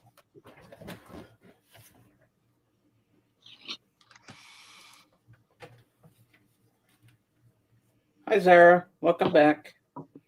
Now I'm going to make myself big, and then you can see. I haven't read this yet, but I have it. That's There Beatles you show. go. Wicked. There's the book. And there's a nice picture of the Wicked Witch. Oh, I sold my book. And the Winged Monkeys. You have this book? I sold it. Oh, how come? It wasn't my forte. But it might have gave you more ideas about it. Yeah. You know? Yeah, it will. It definitely will. For sure. Yeah, because I like this. I like that there's a map. This is pretty cool. Mm-hmm. Let me put that on the floor. There we go. Yeah, I still need to see part 2. Yeah, no, you need to, but we'll talk about more when you see it. Yeah, and I'll do the review for the Beatles Anthology on Wednesday as well, and then on Friday we come over here to my channel 3 for my Danny After Dark collab. I've got my list already, my top 10 Christmas presents, and you're going to be surprised what my number 1 is. I did it yesterday, and this is my mixtape of 2018. I only had 8 because I didn't know half the stuff. So here we go. Number 1, Havana, Camila Cabello. 2, Never Be the Same, Camila Cabello. Natural, Imagine Dragons. How Long, Charlie Puth. Shallow, Lady Gaga and Bradley Cooper. New Rules, Dua Lipa. The Greatest Show, Hugh Jackman. And last but not least, Let Me Go, Haley Steinfeld. Very nice. You know Bradley all of them? Cooper and Lady Gaga are just fabulous together on that song. Yeah. There's been so many remakes of that movie, A Star is Born, that's been done countless times over. But I like that one better. Yeah. I like the one with Judy Garland, but I'm trying to find the uncut version. But it's hard to tell which one is uncut. They have a DVD, they have a Blu-ray of it, but I don't know if it's which version they have. I want the director's cut. I want the uncut one. I wanted the true way it was meant to be seen. Is that the one, Havana Hunana? Oh, there's a movie coming out on Christmas. What was it? I will not be seeing. Anaconda. Oh, another one about snakes. Oh, it was funny. What if Alice Cooper starred in it? No, he does not. I'm in an Anaconda movie. I'm Alice Cooper. Yay! No, Isn't that another remake? Yes. Yeah. And the funny thing is that there's a song called Anaconda by, I think by Lil. Who sings that song? I think it's Lil Kim. Anaconda. I'm gonna get it really quick. Like we've had so many facts. Nicki Minaj. facsimiles. So there's the song called Oh. Anaconda by Nicki Minaj. It's not, and I'm sitting there, I hear it, I'm just shaking my head. That song is not about a snake, people. Mm. It's about something else. On the other hand, if it were, might have been a little bit interesting than it No, I saw it. I mean, that song is about something else. But And there's been too many Anaconda movies. I mean, well, enough is enough. Even though like the snake is like different, I'm like no. Well, of course, the snake is CGI. It's not real. I don't care. I'm not going. I wouldn't want to watch it either. I saw the first one with Jennifer Lopez in it. It was terrible. The first movie was crap. I mean, have you seen those things in real life? I see them all the time at the zoo, and I'm like, mm-mm. And don't forget, there's a snake in Harry Potter and the Philosopher's Stone, the first one. I remember one time at Universal, I went on the Harry Potter ride, and that snake just popped down, and I'm strapped on. I'm like, yeah, I just screamed. I'm like, I didn't see it coming. Wow. Mm-hmm. Yeah, I'm really looking forward to Friday to do the stream with Danny. And Miss Piggy's going to be there. So, yes, Jorgen, you're going to see Miss Piggy again. Because I know everybody's going to say, Miss Piggy, please, bring her on, bring her on. Oh, thank you. Well, she's going to be there. Thank you for the warning. And she's going to sing Rudolph the Red-Nosed Reindeer. Oh, no. Well, everybody wants Miss Piggy, so she's in demand. So she'll be here, and Judah. Let me know if I can press mute. Danny will be laughing. Danny was laughing. She said, "Of course, Miss Piggy has to be there." And I have this little funny thing with Mr. Beckham where I make Miss Piggy flirt with him. And it's hard for me to even stay in character because I want to start cracking up when I do it. But I have fun doing it. If it makes people smile, now I'm doing something right. And that's what I want to do. Make people happy. Make them smile. Not like Art the Clown. Oh, did you know there's an actual video game called Terrifier? It's called the Art, not arcade game. The Arcade game. Yes. Look it up. Don't think I'll play because it's too much wood. Yeah. Terrifier, the Art, ART-cade game. I sent the full play of the game from YouTube to Blood the other day. Well, it's available on PlayStation. Yeah, I was surprised they had a game like that. I was like, what? They have an Art the Clown game? Oh yeah, it's like an old school arcade. Yeah. It doesn't look as nearly as daunting as I thought it would be. Interesting. Yeah, I'm looking forward for everybody to see my Christmas T-shirt for Friday. But Kate, don't. Well, I found out next Sunday we get to wear ugly sweaters to church. Oh, nice! It's the first time. It's the first time I ever been to church where we're allowed to wear an ugly sweater. Oh, I remember a Christmas episode of Emily in Paris where she had an ugly Christmas sweater on and it lit up. Oh, yeah. What was I going to tell you? I saw the trailer for Devil Wears Prada 2. Oh, yeah? My sister Bree and I looked at each other and we're like... I don't think it'll hold a candle. The first one was excellent, but I don't know if the sequel will be good. Whatever. Well, that's just me. I'm still going.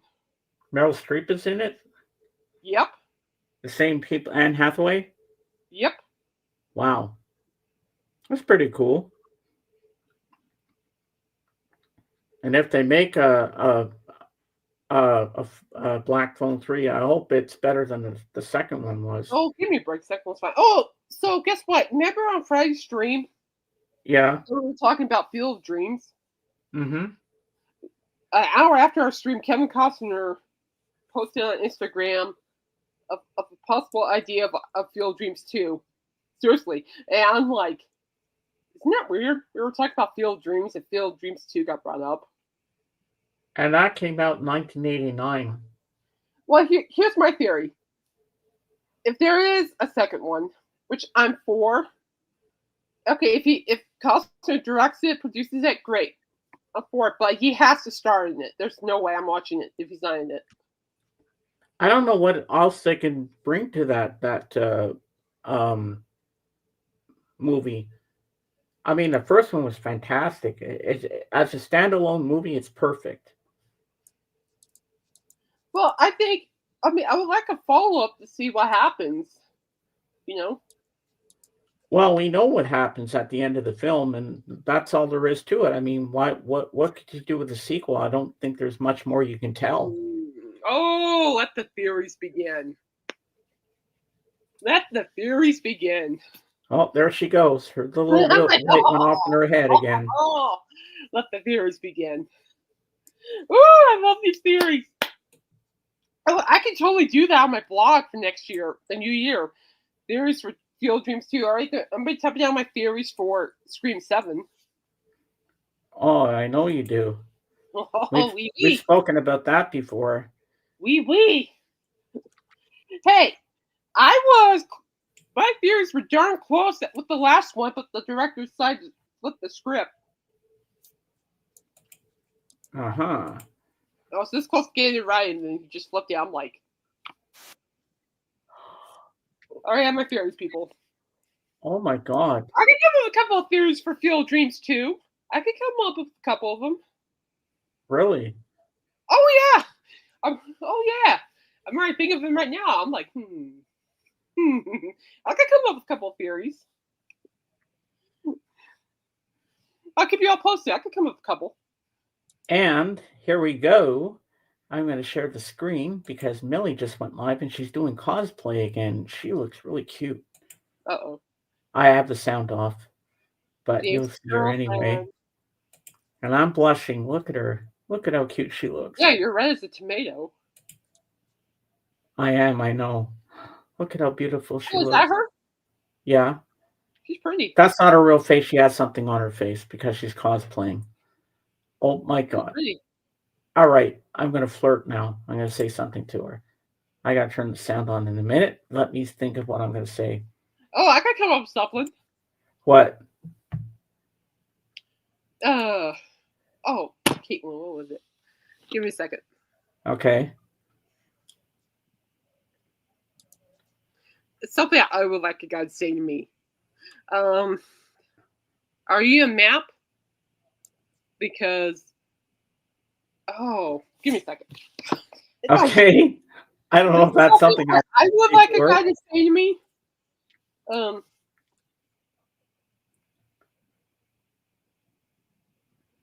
on, let me look it up.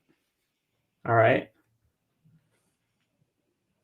Okay, sick. You know what? You make something up. Just say, just meet you. Hi, Millie. You look beautiful today. You know, something like that. I mean, I would love if a guy said that to me. I know what I'm going to say. Hi, love. How are you? Good to see you're on. I would like to hear that too. I'm just saying what I would like to hear. So do that.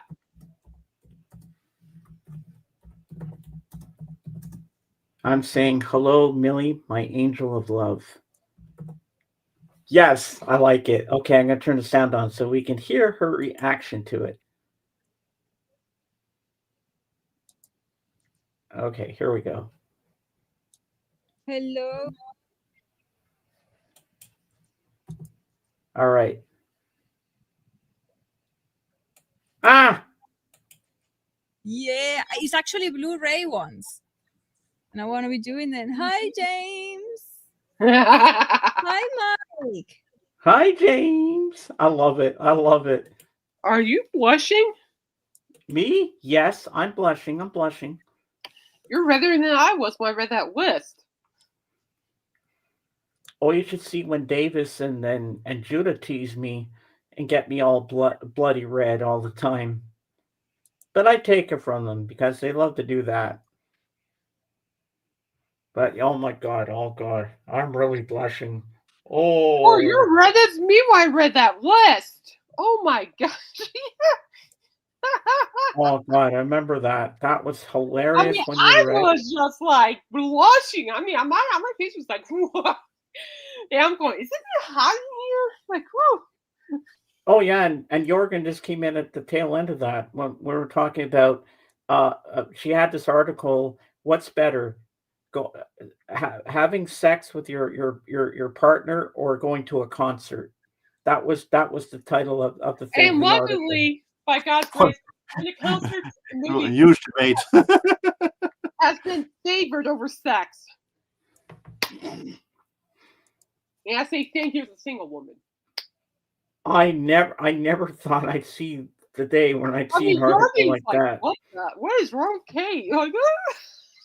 And a lot of people went with concerts instead of sex, which is kind of weird.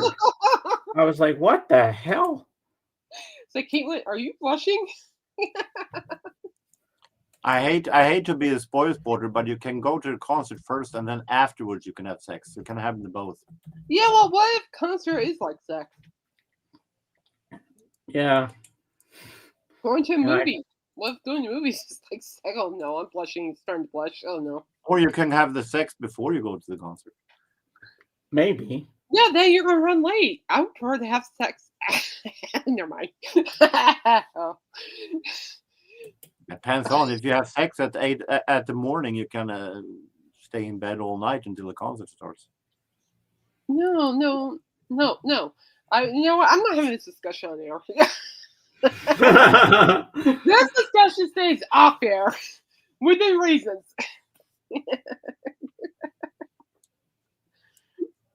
If my future husband's out there,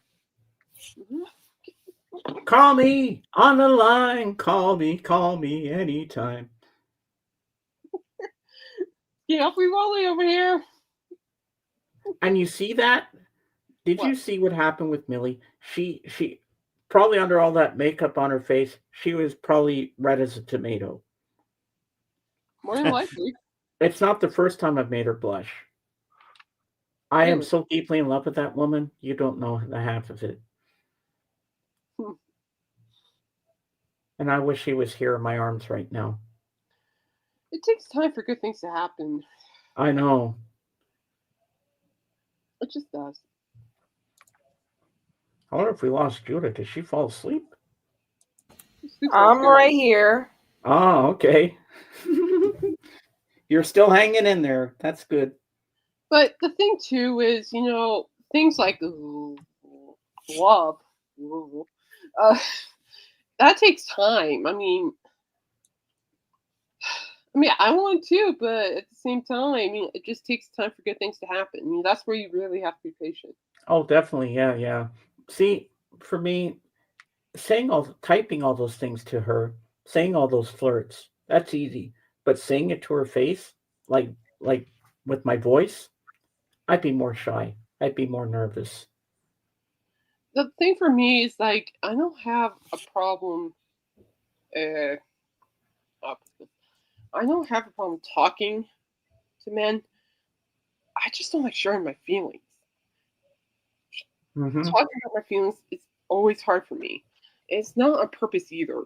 It's just the way this works, and my anxiety gets in the way. My anxiety has already screwed up a couple things as is, so it's hard.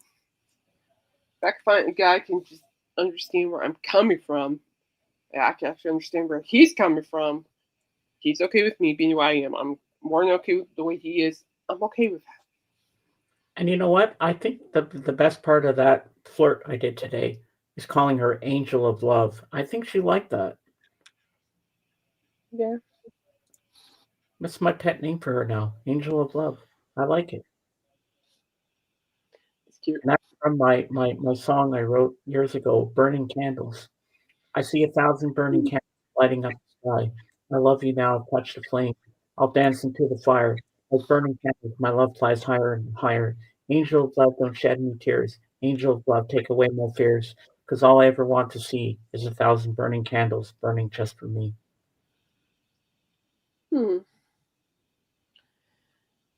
But see, now you probably understand why I watch a lot of romance movies. Well, I like romance movies too, and I'm not ashamed to say it. And Oh, you know what romance movie I watched over the weekend? Not Rumor Has It, which I did watch again. Can't help it. What was it? Champagne Problems on Netflix. oh yeah, It's cute and funny. Oh my gosh, so freaking cute. I even have one that I wrote. I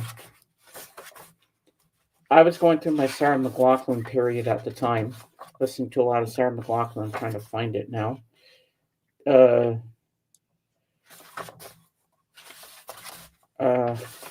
Trying to find it. It's in here somewhere. Come on, come out. You know you want to come out and see me. Yeah.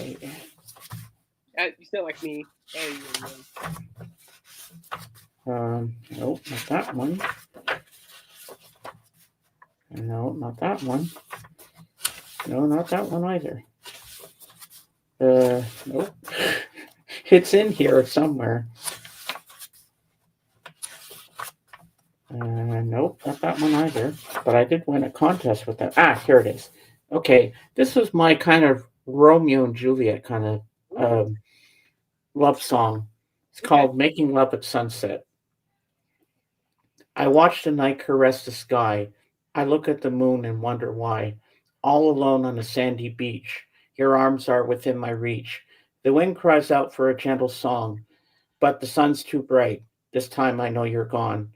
All my world just fades to black. I watch the waves crash upon the shore. I watch you turn away. Do you love me anymore? Darling, do you remember making love at sunset? The love you used to give me has been washed away at sea. Making love at sunset, oh, how it used to be. The way you used to kiss me, the times we would caress. Making love at sunset, our relationship is a very big mess. I wait for your answer. I see her begin to cry. The candle starts to flicker. It's getting very dim. She walks away from me to walk away with him.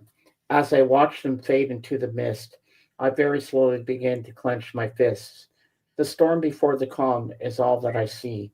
Was I wrong to love her? My pain I can't conceal. I'm a bird, but I cannot fly. My wings are broken. I'll just toss myself to the wind.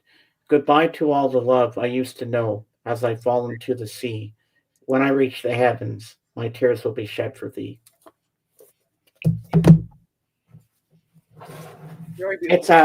It's kind of a half-sided Romeo and Juliet story. Oh, sure. Yeah, no, I could feel that for sure. So the guy just took his life. He couldn't take it anymore, so I decided to kill him off. Yeah. But really, you guys heard the chorus. I should really read you all the lyrics to Burning Candles. I guess you're all curious now. What else is in the song? So let me do that. Okay. That I can do. Oh, I almost got a paper cut. That's not good. Okay, Burning Candles. Alone in the dark, I feel a chill. I hear a voice whisper, please be still. I turn to see a beautiful face that turns my fears away. I know I'd love to taste her lips without any delay. I hope for that in some time this girl is here to stay. She says, light the candle to our love. Do not be afraid. Love is blind to all who see. I love you, darling. Come with me. She takes my hand. I tremble with fear. I tell her that it feels so great just to have her near. I see 1,000 burning candles lighting up the sky. I love you now. I've touched the flame. I'll dance into the fire. Like burning candles, my love flies higher and higher. Angel of love, don't shed any tears. Angel of love, take away my fears. Because all I ever want to see is 1,000 burning candles, burning just for me. Close your eyes, my sweet one. Kiss me just one time. Love is like a battlefield. It is never like a crime. No more chill. I see the light. I feel the heartbeat of her and I. A fantasy that will never die. I stand alone, bathed in light. I'll never forget the angel I met tonight. She took away my sorrow. She took away my pain. Oh, my angel of love, don't go away again. I'll just walk into the shadows, hear the wind whisper my name. I'll remember burning candles all my life through. oh my angel of love, I'll always love you. I then see the morning sun lighting up the sky. I look to the east and I hear her cry. She then appears to me once again, like she did before. She says, I love you, and I won't leave you anymore. Adorable. See, I don't even have to be in love to write a romantic song like that. No, I know. I think a lot of romantic music even starts that way too, in my opinion. It just started to flow on its own. It's like it wrote itself, kind of thing. Oh, sure. No, I believe a lot of lyricists will agree with you on that. Yeah. Well, I'm going to go and get ready now because I got to go eat my right, roast guys. beef Well, let's go ahead and stuff. cowboy up. So, ladies and gentlemen, we'll be back here on Friday for my collab with Danny After Dark for our 5th annual Christmas collab. We're doing our top 10 Christmas presents over the years. It'll be a Christmas party. And Jorgen, I hope you'll be there, and we'll bring you up on camera like we always do every year. And you can tell your Christmas presents, and Kate as well, and Judah, and everybody. It's on Friday, right? What? Friday? Yeah, 3:00. The same time that we do your stream. Okay.